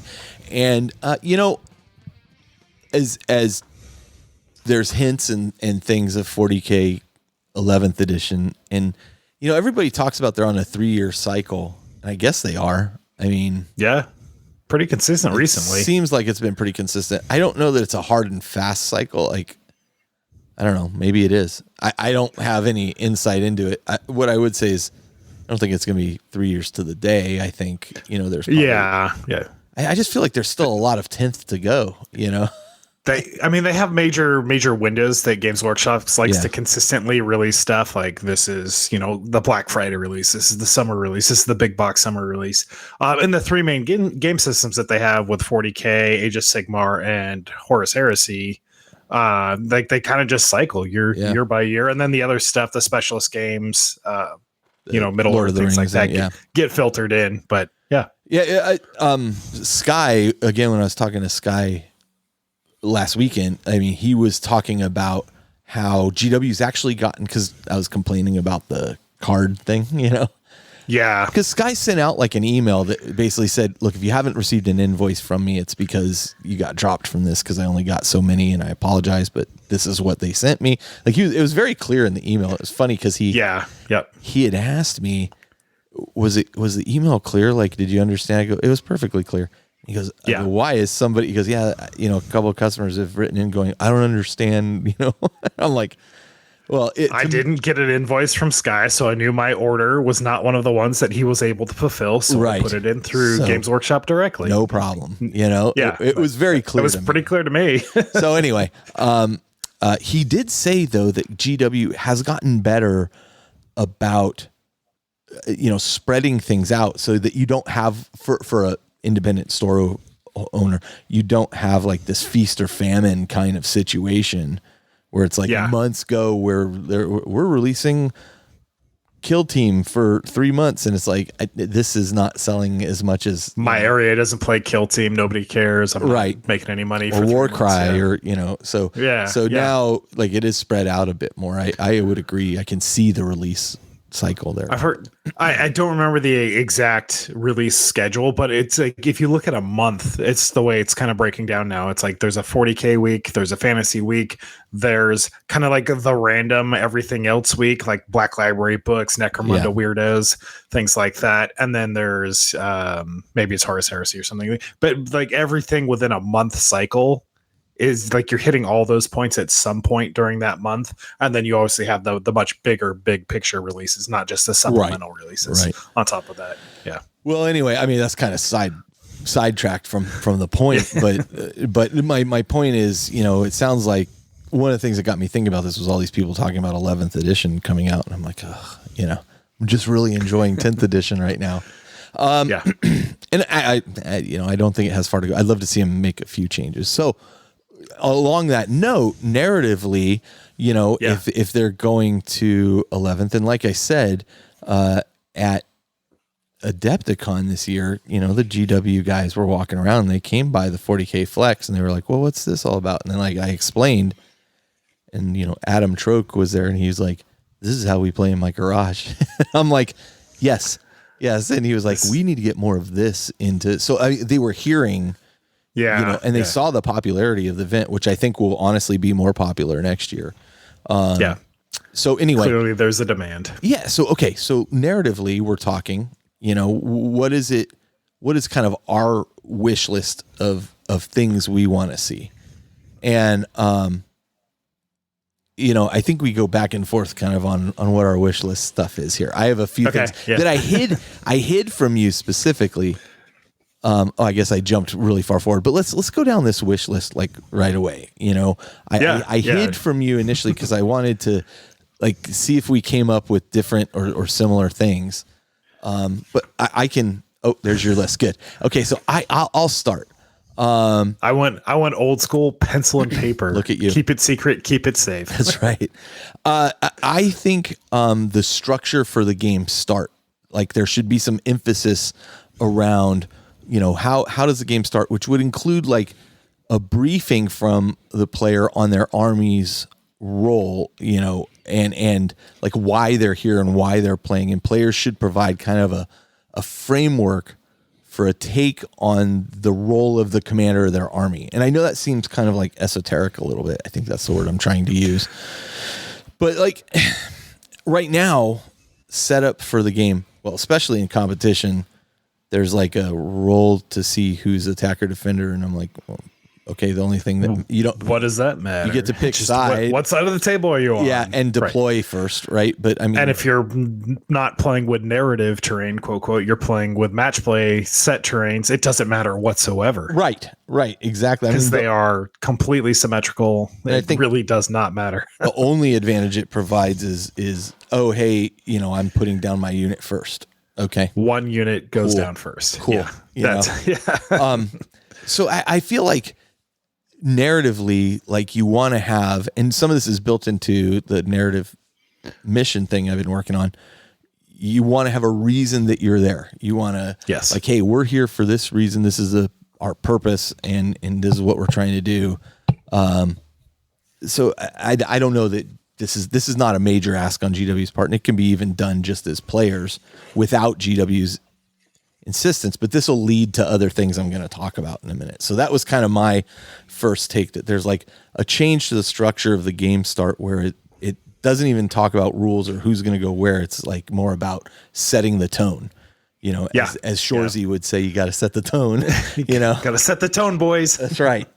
So that's funny. I had a note on there that this was, I think, and I had my key points, and then I had some sub points or additional would be nices. And as a would be nice, I had a pregame lore exchange. Why are we here? What are we doing? At just the basement, I'm like, what's my investment in the match as the commander? From a game level perspective, what's the story we're trying to tell here on the tabletop with the miniatures, with this mission, with these commanders? Why are these armies here exactly? So yeah, I think that's a great thing, and that's obviously something easy for two players to do that just come to the table with that mindset. Yeah. But building in, throwing an optional step in your how to start a game, right? It's have a quick discussion on and maybe it's based on the mission. Here's a primer for this mission. Here are your two faction. Here's a built-in thing of maybe this is what you want to do, or what you're trying to accomplish. I think you actually said that better than I did. Yeah, I think that would be pretty sweet. Yeah. So one of my first ones is actually on the army building kind of list. So again, pre-playing games, but this is throwback to, I think, 8th and 9th edition both did this really well, and it's something that I've really missed. I've talked about on the show probably a couple times, but adding some of those, not item enhancements, but level of character enhancements. So give me a chief librarian option, give me a master apothecary option, give me that grandmaster chapter master upgrade option. And these are something that adds just a little bit of narrative to the force that you're constructing. Mm-hmm. B, it helps you fill in a few of those points if you have that 15-point gap limit that an enhancement can't fill in. Like if an enhancement can't fill that in, maybe one of these little, like, it's a very mild minor character upgrade, so it's like a title and maybe one small ability. We have enhancements, like I would love but I know what you're saying. I would love to see that in the sense that we used to have that in like I'm thinking very specifically like 8th and 9th edition Space Marine Codex has had that option to upgrade chaplains, captains, librarians, and apothecaries. And then there was like between 15 and 50 points depending on what the upgrade did. And like I would love to see that come back and just let characters have that tiny little bit of customization. That's not necessarily non-special characters, right? Right. Especially if you're limiting it to just the character. I don't know if I mentioned this back when we were talking about games played, but Shell and I, when we played a 1,650 point game. Because I was like, let's play 1,500, and Shell's like, oh, but I'm coming in over, and she goes, how if we go to 1,650? I'm like, why don't we just go to 2,000? I'm like if you want to play, we'll play whatever you want. So I built a 1,650 point list. It drives her nuts to not like hit an even number. It's so funny. It's so funny. And that's such a random point size. But again, even like 1,500 points is considered a random point size. Oh, it totally is. So this is, and I'm going to paste it into the notes as I talk about it. But this is kind of what I thought you were going to say when you talked to army building. There needs to be some kind of award or reward or benefit for theming your army, for your army being within character. It's not quite as bad today as it used to be when you could mix and ally in armies, and then you'd have like these crazy like, oh, I'm a Tau Necron army. I'm like, why are you have Tau with Necron? Like I remember asking that guy at the game I went to that one time, like, why do you have your Tau allied with your Necrons? He's like, I just needed some long range shooting. And I'm just like, oh, got because it. Because winning is a theme. Oh, don't forget. We're playing a different game. Got it. Okay. So, I mean, it's a little better now, especially with the detachments and such. As I've been looking at the Thousand Suns detachments, some are better than others, in terms of power. I think a lot of them look like a lot of fun. Even the lesser powered ones, but and that kind of forces you into more of a theme. But I think I don't know how it's so. What's the word I'm looking for? It's so subjective. I don't know how you would really put some structure around this. I mean, I don't know, but man, I love playing against armies that are themed really well. Not just in paint scheme, but I mean like in the construction of it. For example, when I was first trying to put together my Black Legion army, one of the things I really wanted to do was ally in like a knight and 2 war dogs, right? A chaos knight and 2 war dogs. You cannot do that right now, which is fine, but thematically, as I thought about it, like I was thinking about it from, you have like your soldiers and your troops and they're backed up by this huge, knight. And then, what would be cool is there's like 2 war dogs. So you kind of looked at it in like step scale, as the army, even if I pictured it on the table where those things are at the back of the army, then you have tanks in the front, of those, and then troops in the front of those. Like there was is that a point percent? Like you're beyond the 500 points or whatever in a 2,000 point. Oh no, you can't. Game that makes you can't. You can choose one or the other. You can either choose a knight or you can choose 2 war dogs. Okay. You cannot take a knight even if you're dogs. playing in a 3,000 point game. It doesn't scale. Okay. It doesn't. It's at least that was the limit back when I was doing. I don't think it's changed. I don't think it's changed, which is fine. Then I'm just like, I'll do Chaos Knights army. At some point. So, I definitely think like army theme, like we awarded medals at the 40K Flex based on most thematic looking armies, the whole thing tied together. Like thematically, it wasn't like, to Campbell's point, he's like, you're going to want to buy 3 Mutolith Vortex Beasts. And I'm like, well, I have one. They're $95 a pop. I'm like, and boy, they're good. They're really good. But thematically, like, here's what I'm exactly. You have no Rubric Marines and 1,000 Suns army at that point. Yeah. Here's what I'm talking about. Like, as a theme, like as I picture like the Mutolith Vortex Beast, which is just like a giant mutant thing, right? From the warp. Like I picture like these guys have it captured, or they're like, it's almost brought out and changed, and they like unleash it, on before.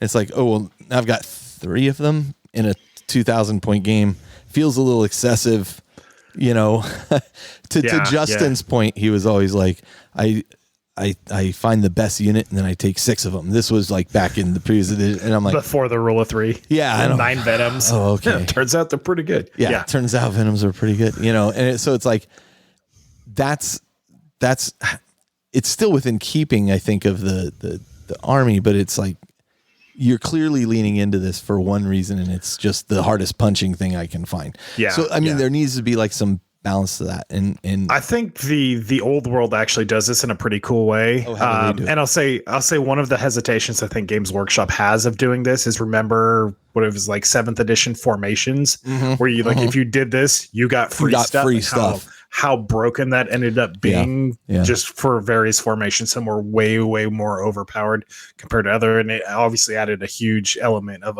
imbalance to the game. But in the old world, which is borrowing the exact same formula from 8th edition, 7th edition, 6th edition Warhammer Fantasy Battles, you have you don't have a set Force Org list, but you have categories. You have characters, you have core, you have special, and you have rare. And you are limited by percentages of your army fitting within those. But in addition to that, they have a cool thing, which are like kind of legendary formations. So they will give you a little additional restrictions on how you're building your list. But if you do, you get this like one cool special rule that changes how the army plays a little bit by restricting yourself to how you're constructing. That's different than the formations. Like it's more restrictive, but you get a little bonus, right? So you can you can actually balance something like that, I think, a little bit better.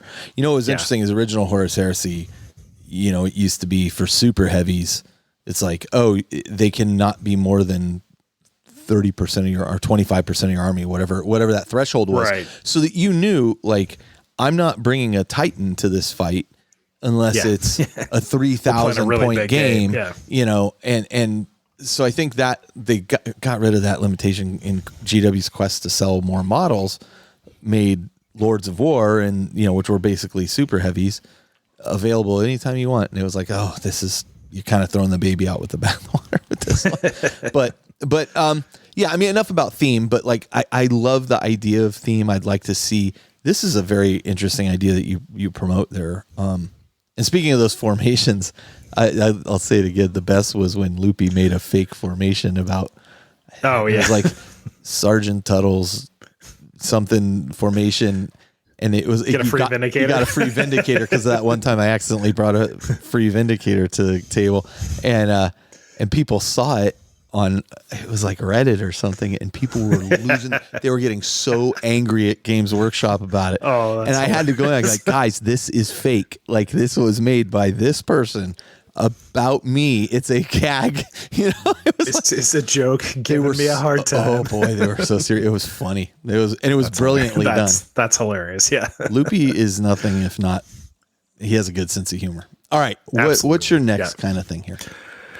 So I'll be curious to see what the card decks come, but I'll kind of connect my next two together. And this is asymmetrical missions and secondary missions that are themed to factions specifically.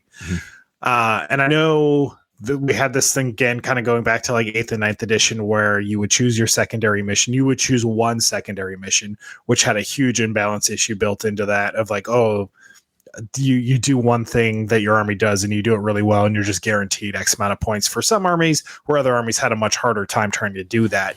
But I'm thinking if you have a secondary mission, and it doesn't have to be 26 cards or whatever it is in like Pariah Nexus, for example. You don't need that many secondaries, but theme it to per faction, and these are things that are going to reward you for playing that army in a thematic way. So like if you're playing Black Temper, for example, like one of your secondaries could be, charge this turn. And it's something that you're going to do, but you're rewarded for doing it thematically with infantry charging other infantry or something like that, or bringing down a big tank or, something like that.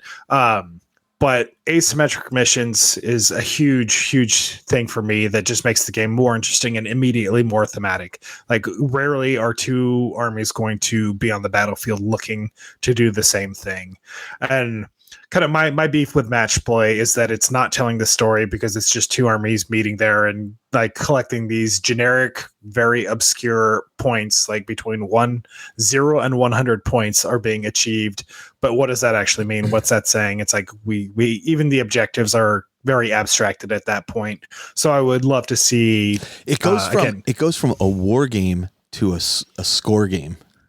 Yes. Right. Yeah. That's a good way to put it. Yeah. Made that up. And it rhymes. Yeah.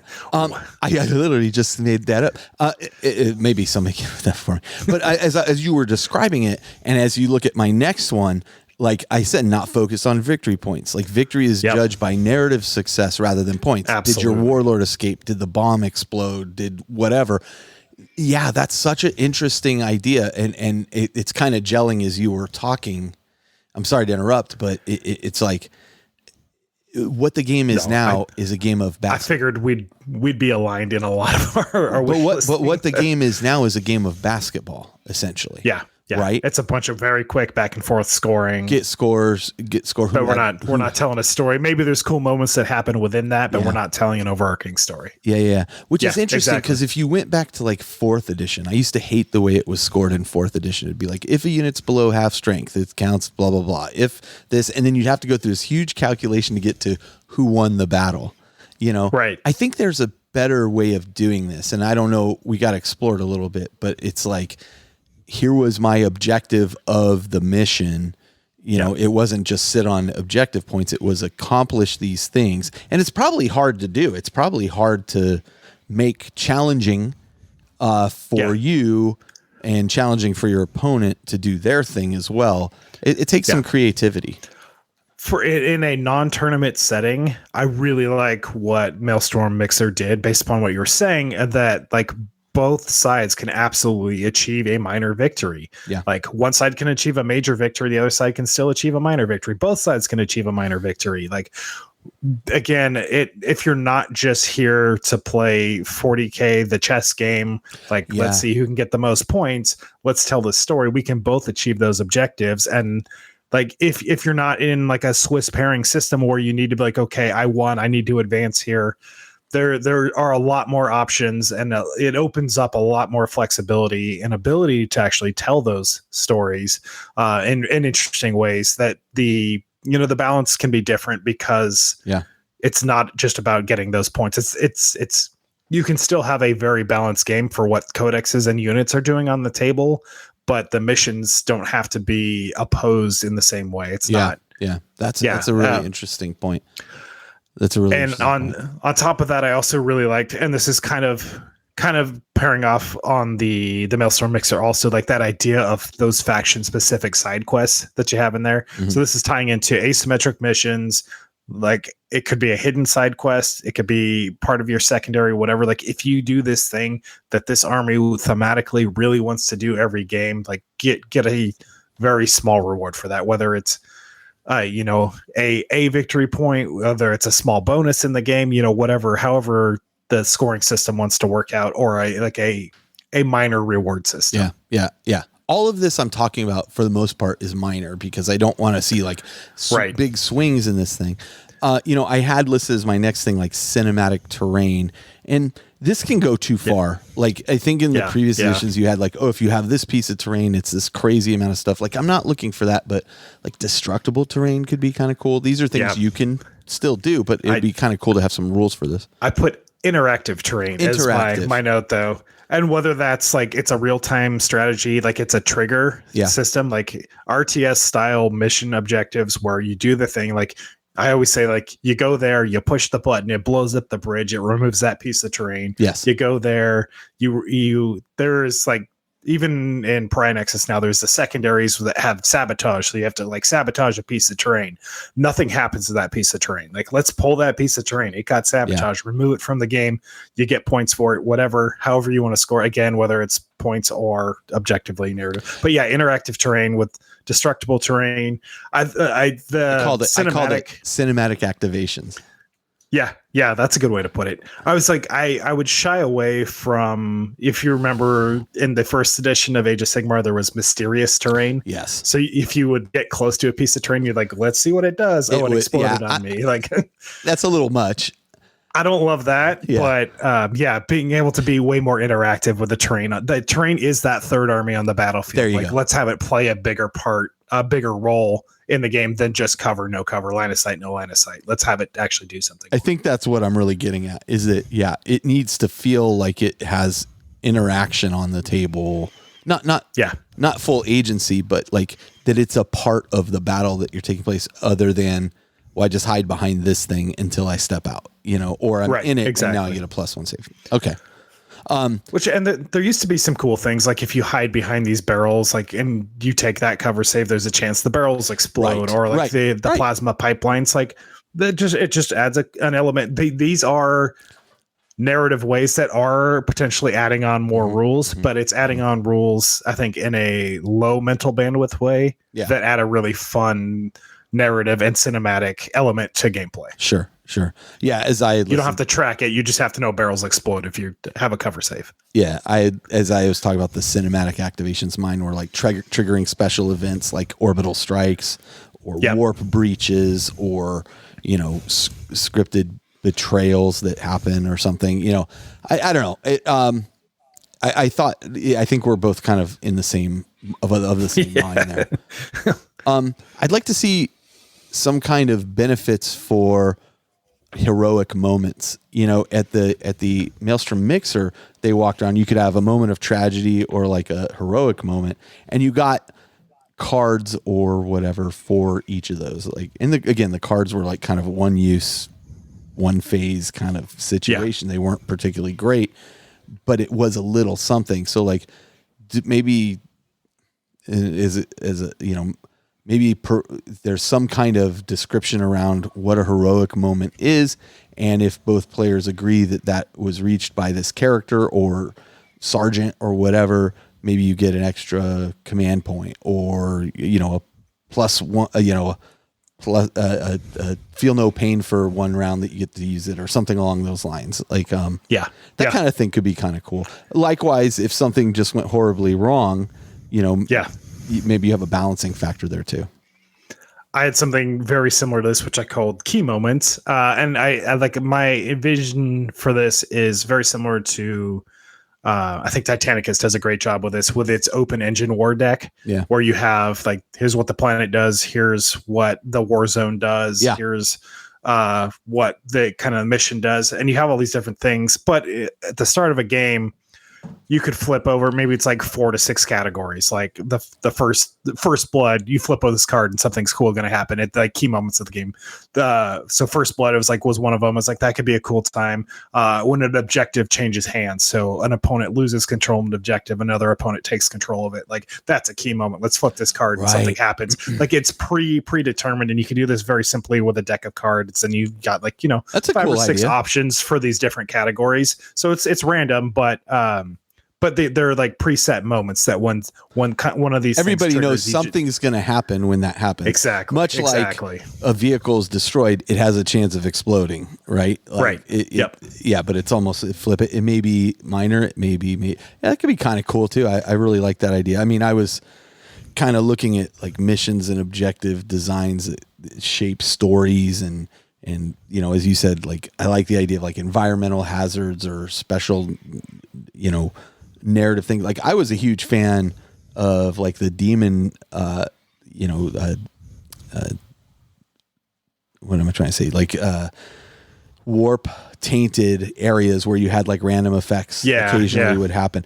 Was it the Shadow of Chaos, I think it was? Well, that one we still have. Oh, okay. That one I still have. But there were like in that old book of missions that had like the one against you, one middle ground, and one for you. The battle mission book. The battle mission book. I mean, that had some like, you'd fight on like these demon planets, and then like you'd have like a random table of effects that could happen in that demon planet. In the original Zone Mortalis stuff that Alan Bly and those guys put out, you had potential things that would happen because you're fighting in these Zone Mortalis meant like, what does it stand for? It was like zone of death, I think is what it was referred to. And so like even the environment was dangerous that you were fighting in. Yeah. So you could have like collapses or you could have, vacuum suddenly happen, as like a breach happens in the ship or that kind of thing. So I love that kind of thematic stuff. It needs to kind of affect both parties together, so that or if it affects me, then next time something's affecting you. So there's a balancing thing to it, but it can all add to kind of one of the things I love about Deftus Titanicus is just like when you lose a vehicle, when you lose a Titan, like it could go horribly wrong even for the person who attacked you. So rare that is a feel bad moment in Titanicus. Like, generally you are cheering with your opponent at its destruction because something's going to happen to them.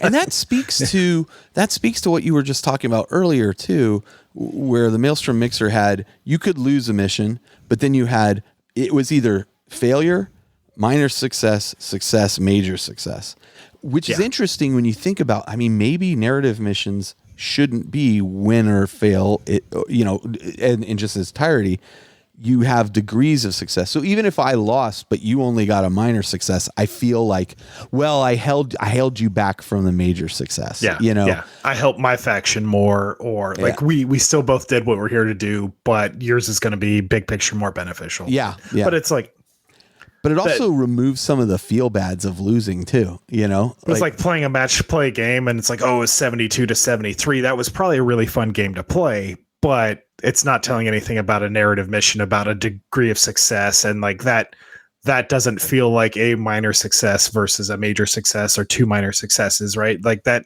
feels like a win and a loss at that point, because to your point, it's the point game. It's the score game instead of the war game. Yeah. So actually that kind of feeds into, I want to read one of the, so again, we put up this poll and we had people go fill it out. I think we got about 41 or so pieces of feedback from this. And one of these was by Tobias B. His Discord handle is Weezin, but it's got a bunch of threes in it. And this is what he wrote, which I thought was pretty interesting. I'm fairly new to Warhammer 40K for about 2 years. I'm not sure why it was never a thing when I was growing up. I turned 40 in August, or why I never came into contact with it. But now that I am, I'm fully hooked. I love the lore. I love painting miniatures, and I enjoy playing in my local club to the extent that I participated in the largest European team tournament with my club this February. However, after that team tournament, I realized that competitive Warhammer 40K, while a nice thing to try, is likely a bit too stressful for me to continue doing. We also started an Age of Sigmar narrative escalation league at our club, Path to Glory, which I believe is comparable to Crusade rules in Warhammer 40K. Age of Sigmar Crusade.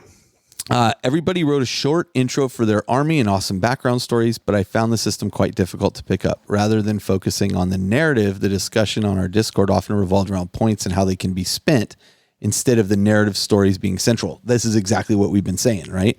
So when I listened to the recent podcast about the Maelstrom Mixer, I thought, wow, this sounds really awesome. I'm not sure how Games Workshop could encourage the narrative to be a more central element, as it truly seems to be a community effort. Is a valid point. You need people to really, quote unquote, take care of the story and keep pushing the spotlight, something I understand would be difficult to enforce through game rules.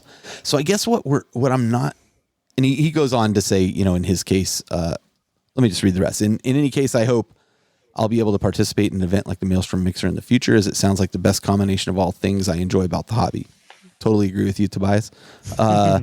It also sounded like it was really down to the organizers and the community to make such an experience possible. True, but they pulled people in who I think are like Tobias and wanted that kind of experience. People came from other states to arrive at. Here's a thought: maybe GW could release narrative books that guide players through epic. And I'm losing the thread here. Sorry. Epic battles between multiple armies. There you go. In style of a D&D book. Okay. Yeah. So yeah, I mean, I think for the most part, when I'm talking about narrative play, I'm not talking about layering rules on things. I'm talking about a mindset. And I'm talking about how can Games Workshop provide ideas and convince, people that, hey, this is a really cool way to play the game. Yeah. I mean, the little bit of rules stuff we talk about is really, again, I don't want to overcomplicate things or add layers of rules. What I want to do is change the mindset of people. Yeah, sure. And I mean, there are different types of Dungeons and Dragons players, for example. There are those who just like combat. Give me the dice. I just want to go roll. I just want to go fight, and I want to gain more power. And then there are people who are seriously into the role play aspect of it. And I'm not saying that narrative has to be everybody's role playing stuff. It's actually a very different thing, although it can be tangential to it. I think I'm just talking. If you're not cosplaying and playing 40K at the same time, you're doing it wrong. You're doing it wrong. Yeah. Unlike Adon, I don't see myself ever really going cosplay to, but then again, Doug was big cosplay. Never say never. Never say never. Like when we were playing Call of Cthulhu, we were playing Horror on the Orient Express. We were all goofing off and wearing costumes and stuff. It was a lot of fun. So you never say never, as you said. So anyway, I think Tobias brings up some really great points there. And I like the idea of, and this is kind of where we came from for our narrative stuff, the document we've been putting together, which is it's not focused on rules, not at all. It's right. There are no rules for like, treat terrain like this or do this. It is all conceptual. It is all there's some tables for here's how you can generate ideas, and then there's here's the way different kind of events can be structured. To which, again, having just left the Maelstrom Mixer, there's things I want to take from that and put into this as well. So yeah, absolutely. Yeah, it's a framework, really, right? It's a guide. It's a framework. It's even called the guide, and that's for a reason, because it's not heavy-handed. It's not rules. It's not adding layers onto that. It's here's how you kick off a primer. Here's how you can link a couple missions. Like here's mission A triggers into mission B, triggers into mission C, and that could be based upon degrees of victory in game A. Oh, there was a minor victory here, or if there was a major victory, like you could easily make just a kind of a ladder campaign or a map or whatever, a tree campaign based upon the degrees of victory. Yeah, in a narrative little structure, which is one of my call outs. Like I would love to see a way of linking games narratively from Games Workshop in a more official capacity, or whether it's our guide or Games Workshop. But a way to link games that's telling that story that has nothing to do with tracking. Like you just, the end of the mission, you're not tracking like Crusade does, but you're just telling that story. So it's a progressive mission tree based upon outcomes of the game and moments that happen in the game, but you're not adding any extra gameplay layers on that other than the story that you're telling. Yeah. So let's talk about the survey results a little bit, since I already dipped into it. Yeah. There were kind of some top areas that came up, like the things that people were most passionate about. And we've hit on, I think, all three of these at this point, which are, number one was story-driven missions. Like people want to see missions that advance a story or a tale. And again, Maelstrom Mixer, I'm going to reference that quite a bit. They really nailed it this time. Like I walked away telling everybody the missions were really the highlight. Like they were the star of this event, which is so unusual, because normally any tournament I've gone to, it's just like, okay, we played this mission and then we fought, on setting 8, and I got more objectives than he did. Not setting 8, or whatever it is, table setup 8. I don't know. Oh God, kill me. But I walked away from every one of these going, oh, that was a clever That was a clever idea. I will talk to Bryce. Says he has the missions, and I'll see if they would be willing to make those like kind of all available as a download from our site. So I'll talk to Bryce and see if we can't get a PDF copy of those so that people can see what I'm talking about. But man, they were so much fun. That would be fantastic. Campaign arcs. Again, something else we talked about, like an overarching campaign that has a beginning, middle, end. Crusade does not do that. You could. I would love to see some short ones too. Like make it 3 to 5 games. Like that's all you need. Like one friend. You could do a larger group, but if it's you and I playing a campaign of 3 to 5 linked games, like perfect. That sounds great. Yeah. It's super fun, and this is what Travis and I are doing now that I have my 1,000 Suns. He's doing Space Wolves, and it's like I'm going down there not this weekend but next weekend, and we're playing our first narrative game that I've set up like a mission that has like not just objectives on the table to grab. They have an effect and narrative objectives. Yeah, I think it'll be really fun, and that's the first of 3 missions that we're going to play, and so then we'll see how that goes. It's funny. I've taken a little time just with thinking about my armies. It's like, okay, with Eldar and with Sharkadons, like against armies that I would face against you. So against like Black Legion, Sisters of Battle, like I've written little like 2 little 3 game scenarios, mini campaigns that we could play out. And same thing with Brian. It's like, oh, okay, with he's starting an Emperor's Children army. So it's like, okay, Eldar and Emperor's Children, like this has to happen with the like diametrically opposed, right? Yeah. Wrote a mini campaign that like very happy to play out over summer sometime. I think we should find a place to make that stuff available where we're like, here's let's talk about that offline, because I got some ideas there, and I think that would be really fun. And then the third thing that people really wanted was community events. Yeah. And I agree. Dan and Campbell talked about how it's much harder to do a narrative type of thing in a big event than it is a tournament. And they're not wrong. Like they are not wrong at all. Like I found myself nodding and agreeing. And like, again, I've brought this up many times since, I agreed with them. Like I was like, everybody's coming to the table. The objective is win, right? That's a very easy concept to wrap your head around. Same mindset, same rules. So it makes it like super easy to be like, here we go.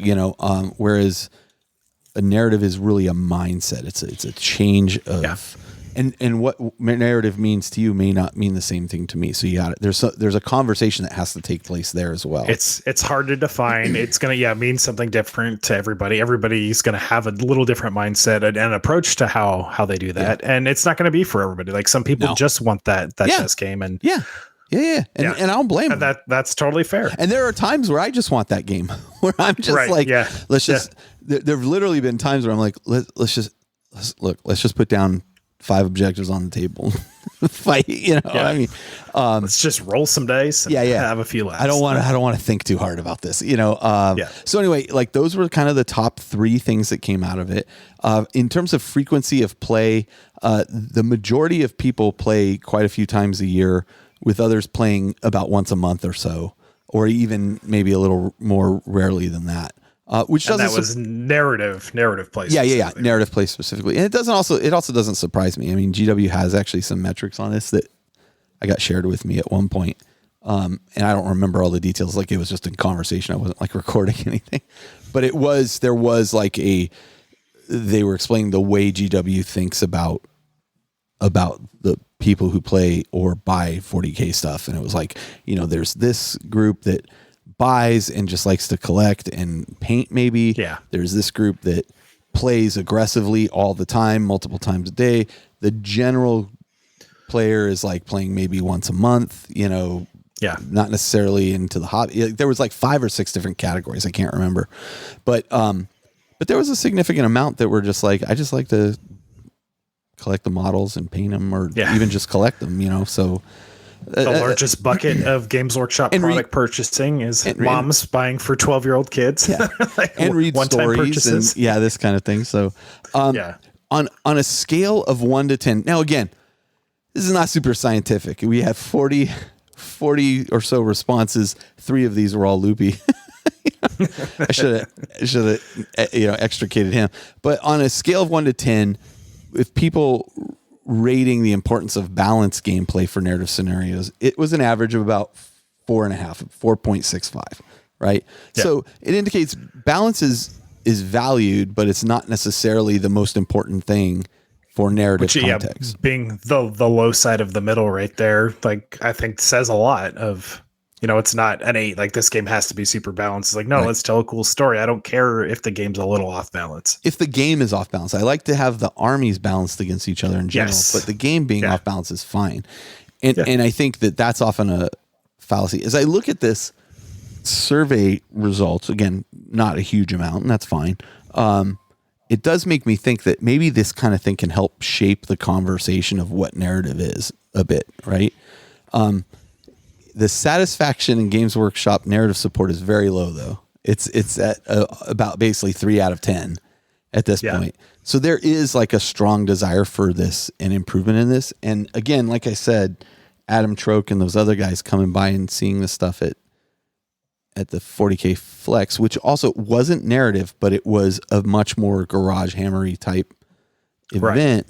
I think casual. I think they're kind of aware that there is a appetite and a need for it. And I mean, and they're running stuff like the 40K narrative, events that the grand narrative and all. It was just really super involved, which is awesome. I didn't realize how deep that actually goes into the narrative. When Liz was talking about they had actors and stuff, I was like, oh, that is amazing. Very cool. I'd love to see more things like that. I'd love to see more things like the Maelstrom Mixer. Most desired narrative elements were unique mission objectives, player-driven storylines, deep lore connections, character perks and abilities, which was pretty low, and world-changing events, which was also fairly on the low side. Like, I think people like to see the story shaped, but maybe changing GW's lore. I don't know. I mean, they've tried that in the past. It was, some people liked it. Some people did. You're never going to hit it 100%, right? Sometimes it gets retconned. Sometimes it doesn't matter. Sometimes Eldrad comes back to life. Sometimes he doesn't. Sometimes he never died. I mean, I didn't see any big surprises here. And again, it's not scientific. It's our audience. All of us who are probably listening to this, for the most part, people listening to the show know where we stand on this thing and are probably of a similar mindset for the most part, because this is, I'm not surprised that our individual lists were so similar. And then obviously seeing that reflected in the submissions here also is not a huge surprise, but it was cool to see that, there are 42 people on the same page. And I'm sure that's, only a small representation of the bigger group that is going to feel similarly. And about setting kind of that tone and everything. Child of Fang, which I think is Greg Dan, by the way. Yes. Yeah. Wrote, more truly narrative missions, more examples of true narrative play in official format. And I agree with that 100%. Not themed armies terrain, but actual narrative engagement with the game. Writing a narrative format for access to all is almost impossible. This is actually what really caught my eye in his comment. Writing a narrative format for access to all is almost impossible, but showing people how to build narrative through changing of rules, army list building, etc., allows people to see what's possible. That's exactly what I'm talking about. Like examples. It's like narrative. In my mind, from a Games Workshop standpoint, the solve is a narrative card deck that gives you things like those key moment triggers, some faction specific objectives, primary, secondary, secret objective, whatever. Like a narrative card deck, I think, is a good solve that it would make it pretty interesting for a lot of people. But even with that, you still need a guide or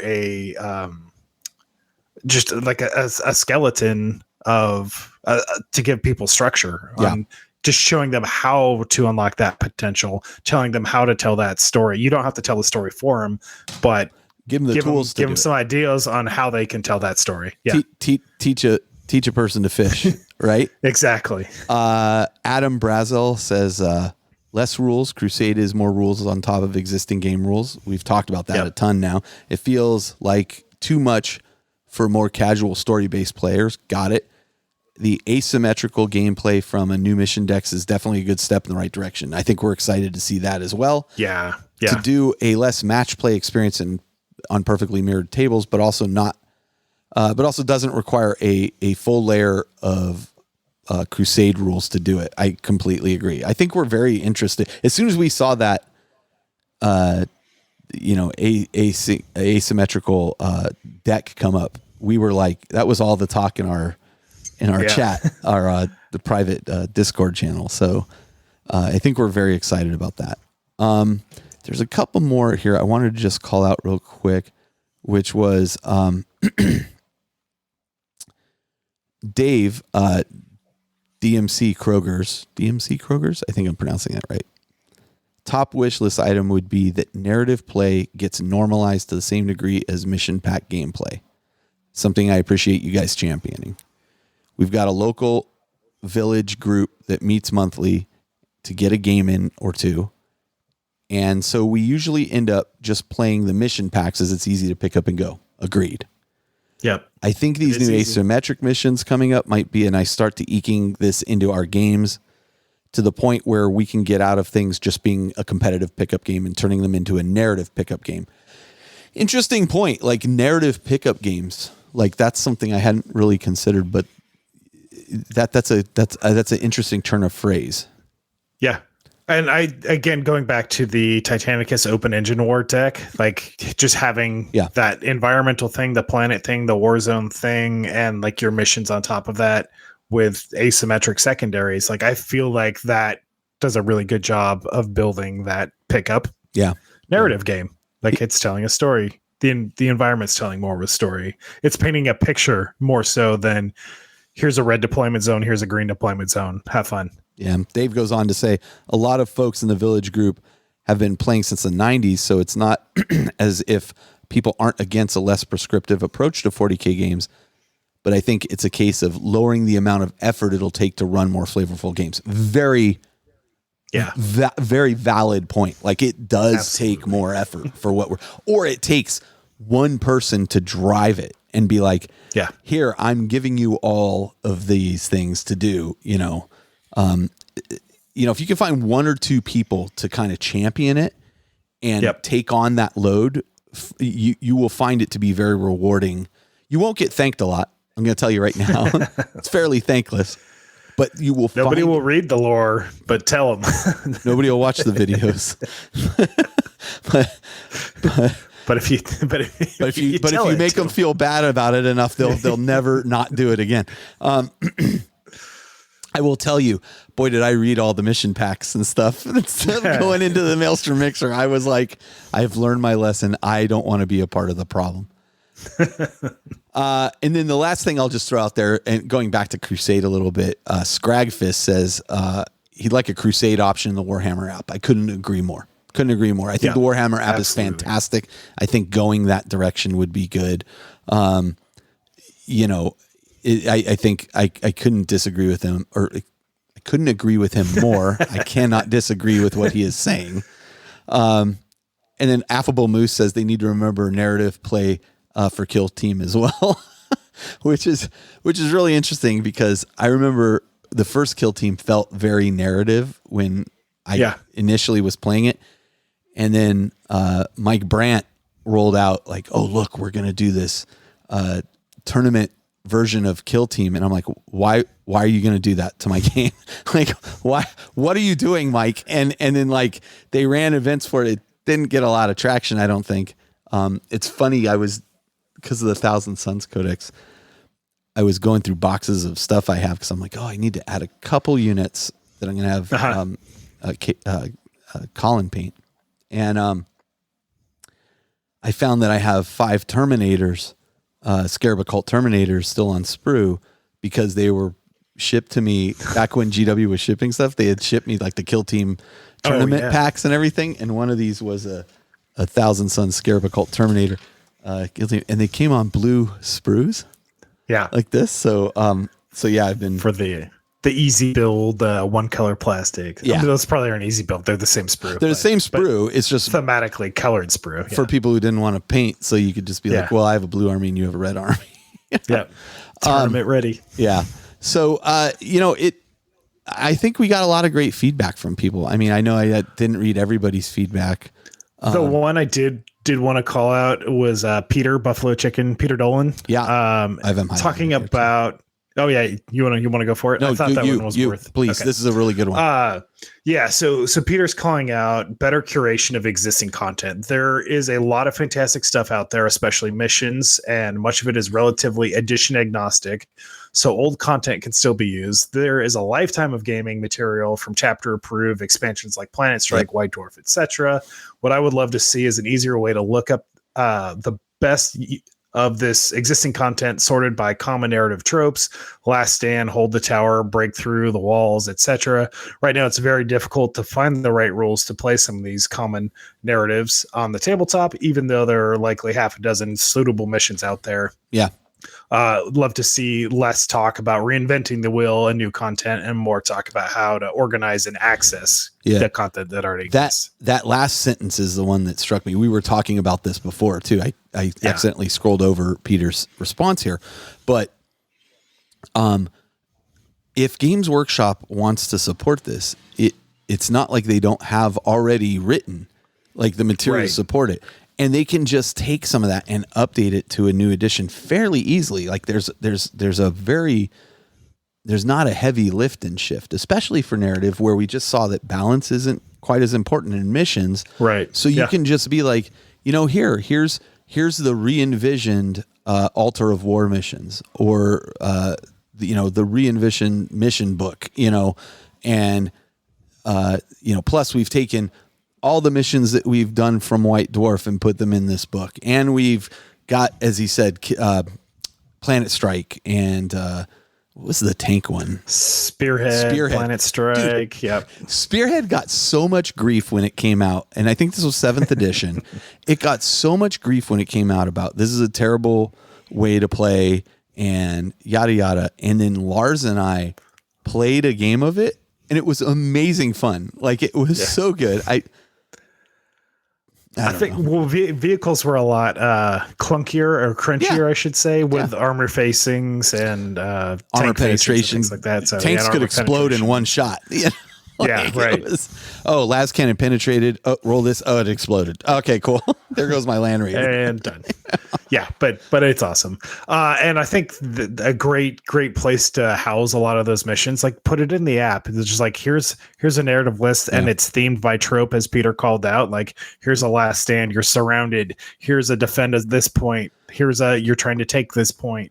Like if you had that in the app and it has all these missions laid out right there, and you just like choose your trope and then grab a mission and it's ready to go in your pocket right there. That would be awesome. That would be ideal. And I think, we're paying for the app and access to the app. I think that makes it reasonable. But my point is, like, I also would not begrudge Games Workshop if they were like, we're going to release a book of all this content, but it's been updated, and here's a 200-page book of missions and concepts paired with ideas and thoughts on how to be narratively driven. That's a bestseller in my mind. That book will sell very, very well.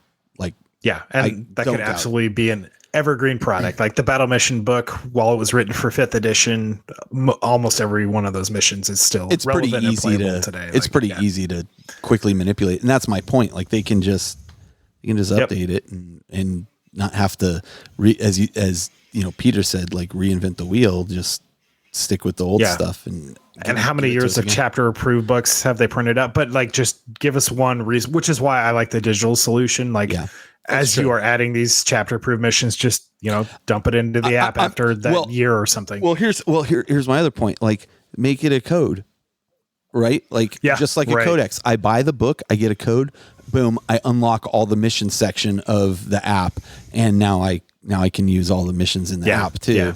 So I don't have to carry the book around with me. Like they need to double down on that app. It's really good. Absolutely. It's really good. Like they have done, and the minor improvements they've made on it over the period of time, it is so much improved from where it started. And like, it was funny. Aaron and I were talking today, because I was bragging about my Thousand Sons codex. And Aaron and I were talking today, and I was saying, my Thousand Suns aren't in the app yet. And I'm like, this is driving me nuts. But then we were talking about the core rules, and we both have the small thin book that they had printed out, the hardback. And it's funny because I'll pull that out sometimes and people are like, where'd you get that? And I'm like, oh, we bought this. Like, it's not widely known that I don't think that this thing was available for a while, and you can't get it anymore. Which is unfortunate because it's the only rule book I carry. And I think back now, like, I so rarely carry more than my iPad and that small rule book. And I'm just like, yep, I'm good. You know, and I very rarely have to even reference the small rule book at this point. So I'm iPad exclusive at this rate. It's got my codex. Good. It's got the core rules on it. It's got the army list on there. It's got everything I need. Yeah. It's such a pleasure to play that now. Like, it's so much easier than it used to be. I appreciate that. It's not 9 books from 7th edition that I need 1 page of out of each of them. It's like, nope. And I appreciated too, as they were releasing, like, when were they doing it over the holiday? They were releasing all of the detachments for each of the things. And then they're like, and they're going to be available in the app. I was like, you guys are killing it. And that's pretty awesome. I mean, those were given to everybody free. Right. Absolutely. And you know, some are good, some aren't. It's the typical thing, but I really like this Scintillating Legion for they're all fun. The demon stuff is fun. So yeah. Good stuff. What have we not touched on? Have we kind of touched on everything we wanted to this time? Are we beating a dead horse at this point? I think our okay. We got through the wish list. We got through expanded campaign support. Built-in frameworks for clubs, leagues, and stores. I'd like to see some of that. But all of this can be like in that narrative guide, and it's the kind of thing we're putting into our version of it. But I'd love to see GW do something from their perspective. Yeah, I think we've kind of hit everything. Right on. All right. Well, we'll champion it until GW does. There you go. And then we'll continue to ride we'll still ride their coattails. Okay. So let's take a short break. We'll come right back, and then we'll close out the show.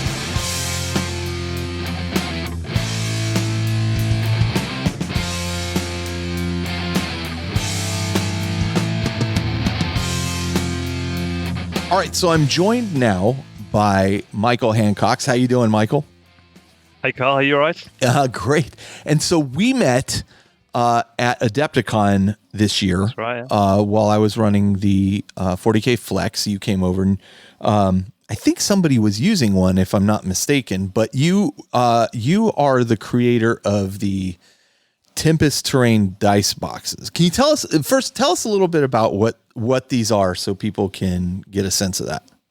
Yeah, sure. So the Rapid Fire Dicebox, they're a gaming aid. They're something to help you speed up your dice counting when you're playing 40K, Age of Sigmar, any tabletop game. You know what it's like. I mean, I'm an orc player. Started out as an orc player and rolling buckets of dice and trying to count out dice. It was just kind of slow and a little bit fiddly.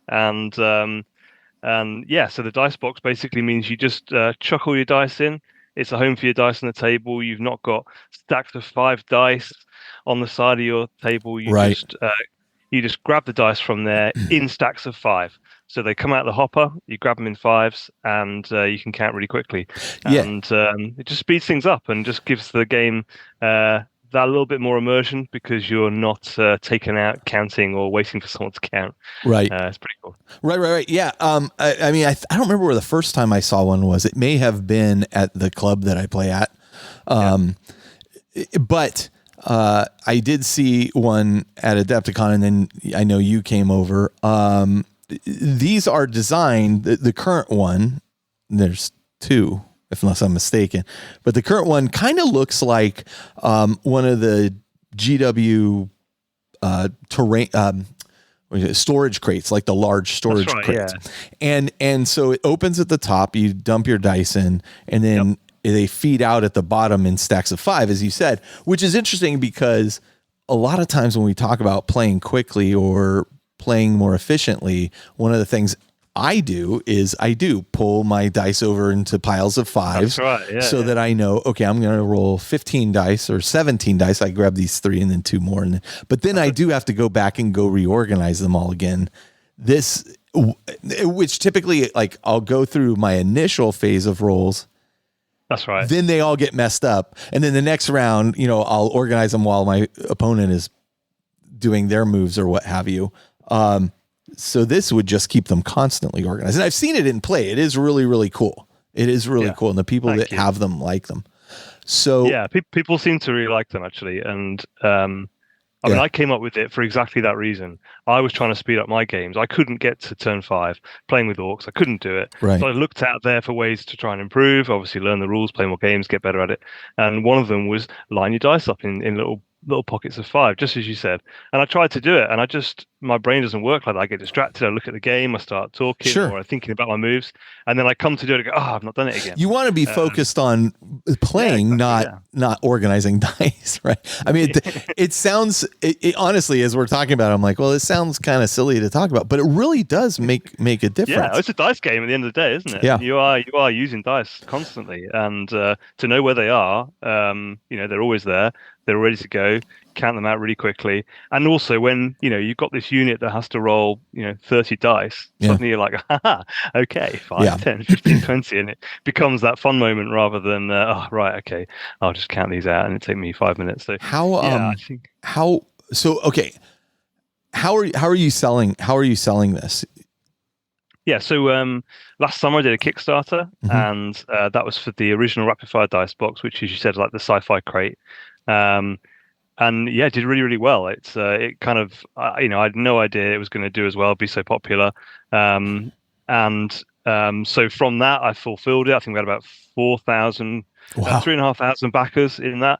And that was STL files and physical products. So I had a load to make in the UK, and over in North America, Mini Wargaming, actually, they were helping me with the fulfillment. So they printed and shipped a load, which was brilliant. They do have a printer farm.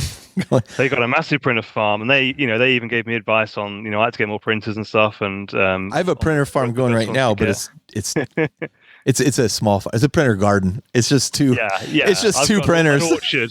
Mine's more of an orchard, I'd say. Yeah.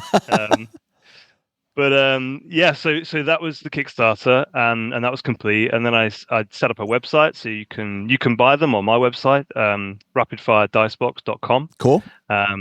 You can also pick up the STL files still on my mini factory. So I use them to fulfill the distribution of the files, and also you can still go and access them on there. And a lot of people do, people are picking them up all the time. I think you see spikes as well. I imagine people go to a tournament, see people using them, their opponent may be playing it, and then they go home and either order one from us or get the files. So yeah, that's really cool. I assume you're printing these in PLA. Yeah, just PLA. Yeah. They print on a single bed. That's awesome. It takes about 5 hours to print. And that's it. You've got one. It's a lot faster than the 30 hours per level I'm printing for these Mordheim buildings that I'm printing right now. Those are taking forever. Mordheim buildings are cool, though, aren't they? They deserve the time, right? I think this is fantastic. And so this was the sci-fi one, but you said at the and I think you showed me at at Adepticon the fantasy one, which looks like a small fantasy house. Yeah, so we've got two. So there's another Kickstarter, which is going to be launching 17th of June. Okay. And that's for some fantasy versions. So the main thing people asked for, and I got so many messages, comments, emails, people asking for a fantasy version. And I'd only really started playing fantasy games. I had a Nighthaunt army, and so I was like, I'm quite keen on that. So I started designing, and we've got two. So we've got the fantasy cottage, which is like a tiled roof, wooden beam, little cottage. Yeah. And then a Gothic mausoleum, which is kind of like a creepy crypt for a graveyard, with spikes and skulls and things. And that one's kind of good for sort of a sci-fi as well. I think it would fit really nicely in a sort of more Gothic 40k setting as well. So they're a lot more intricate in the design. And also the great thing about it, having so many backers and comments and people feeding back to me, there's lots of things that people would like to improve on it, and so there's loads of features which I've improved, and it's got a little locking switch now to lock the roof so it doesn't open at all. And, nice. So you can put your dice in it and then carry them in it wherever you're take going. them to the game. Yeah, Exactly. Yeah. And they're all in there. And so the new Kickstarter will have both of those in, which will have the fantasy versions. I'm really excited to see how that goes, because from a design point of view, it's loads different. Sculpting a rustic cottage versus a sci-fi crate, it's a completely different skill set. So I've had to learn a lot to do it. Did you? So I know nothing about like 3D sculpting or that kind of thing. Did you know about it before you started this project? No, I'm an engineer, so I'm my career's been in aerospace and automotive engineering. So I do I did CAD design. Yeah, and it's a lot of geometric shapes, straight lines and things like that. So the sci-fi crate used all those skills and designing the mechanisms for it to make it work. That's really cool. Tolerances, different people's printers, all that was sort of my skill set. And then coming to this fantasy version, I had to learn how to use like Blender and 3D sculpting skills, and that is cool. Had to combine that with a engineered product. So they don't like talking to each other as well, those two worlds. Are the interior mechanics essentially the same? I mean, was that easy to like, I can carry this over from this piece to this one, or did you have to like really do it from the ground up? That was the idea, but no, it was completely redesigned. It's the same. It's the same fundamentally. Principle. Yeah. It's exactly the same principle, but completely redesigned to work with the different shape and also the improvements and things like little catches on the side to stop the dice falling out. Try and the chute's way wider at the top, so the dice flow in better, so that you get more dice in with less jams and stuff. Loads of improvements in the design, but also trying to do that with an artistic sculpting software. That was a headache, but we got through it and it works. And very cool. When the ones I was showing you at Adepticon, they were designed the day before I flew. I finished the design and printed and painted them. So like they were hot off the press. You wouldn't be a Warhammer player if you weren't doing it up to the last minute. So these come in.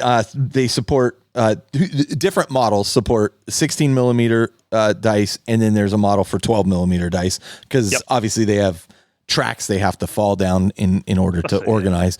But they both do five row, 5 dice per row. It's a brilliant product, man. It's very cool. That's cool. You can go to rapidfiredicebox.com. I'll put the link in the show notes, and if you can send me the upcoming link or like the preview link to the Kickstarter that you have coming. I don't know if you have a preview thing yet. Yeah, absolutely. Yeah, there's one up there. Send that over to me as well, and I'll make sure those are in our show notes so people can take a look at this. This is a great product, man.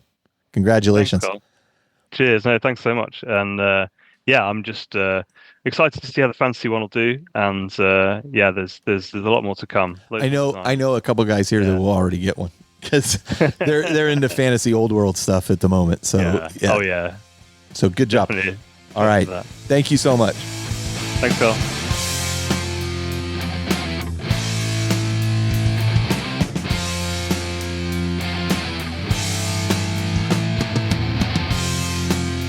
All right, and we're back to close out the show. A couple of final things. Like, thank you so much for listening to us ramble on about this. I'm very passionate about this, especially like the Maelstrom Mixer really lit a fire under my butt. If you're looking for more information about that event, you can find links to it in our show notes. They're already planning for next year, so we'll see how that goes. If you're interested in definitely hope to be there. If you're interested in the 40K Flex out at Adepticon, we will be running it again next year, so it'll be a lot of fun. We're going to have a little bit more support, so it'll even be smoother than it was last year and probably bigger. What else did I want to say? Oh, yeah. Again, the live drawing for the Hobby Progress Challenge winners are coming July 8th, and I think we're going to give you about a month reprieve after that.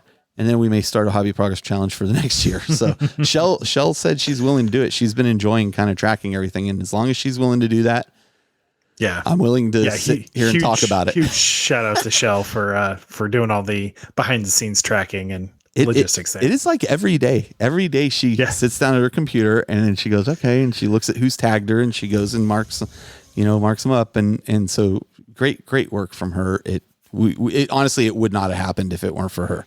She saw that people were asking about it. She was like, what was this? And I explained it. And well, why don't you do that? Because I don't want to track it all. Well, I'll do it. I'll go, do you know what you're signing up for?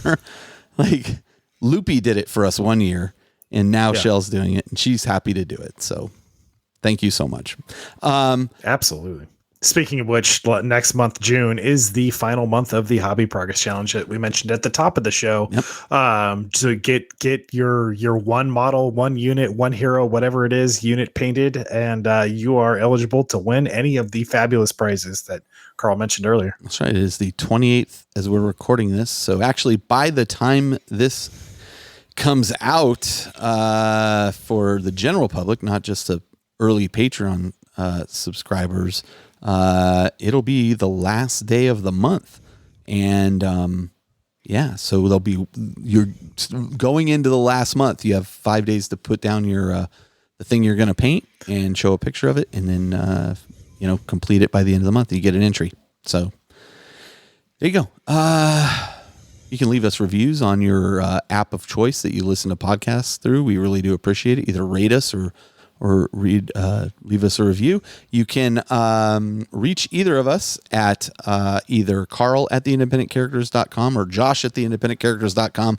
We have a Facebook group. We have a Patreon. We have a Discord. We got it all. If you want more, except any of those places, except Twitter, formerly X, X formerly Twitter. I don't use that. Nope. Don't use. I'm pulling back from a lot of that stuff. So, okay, but you can reach us in many different ways. And so, Josh, you got anything else to add? I think that sums it up pretty well. All right. Well, till next time. This is Carl. This is Josh. We're coming to you from the Astronomicon, where we like telling stories the narrative kind. And narratively speaking, this one goes to 11th edition. Nice.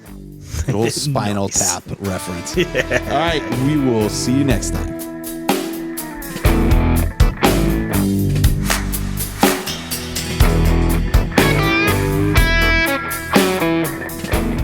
This episode of The Independent Characters is protected by the Creative Commons license. If you have further questions as to its use, you can find information on the front page at theindependentcharacters.com.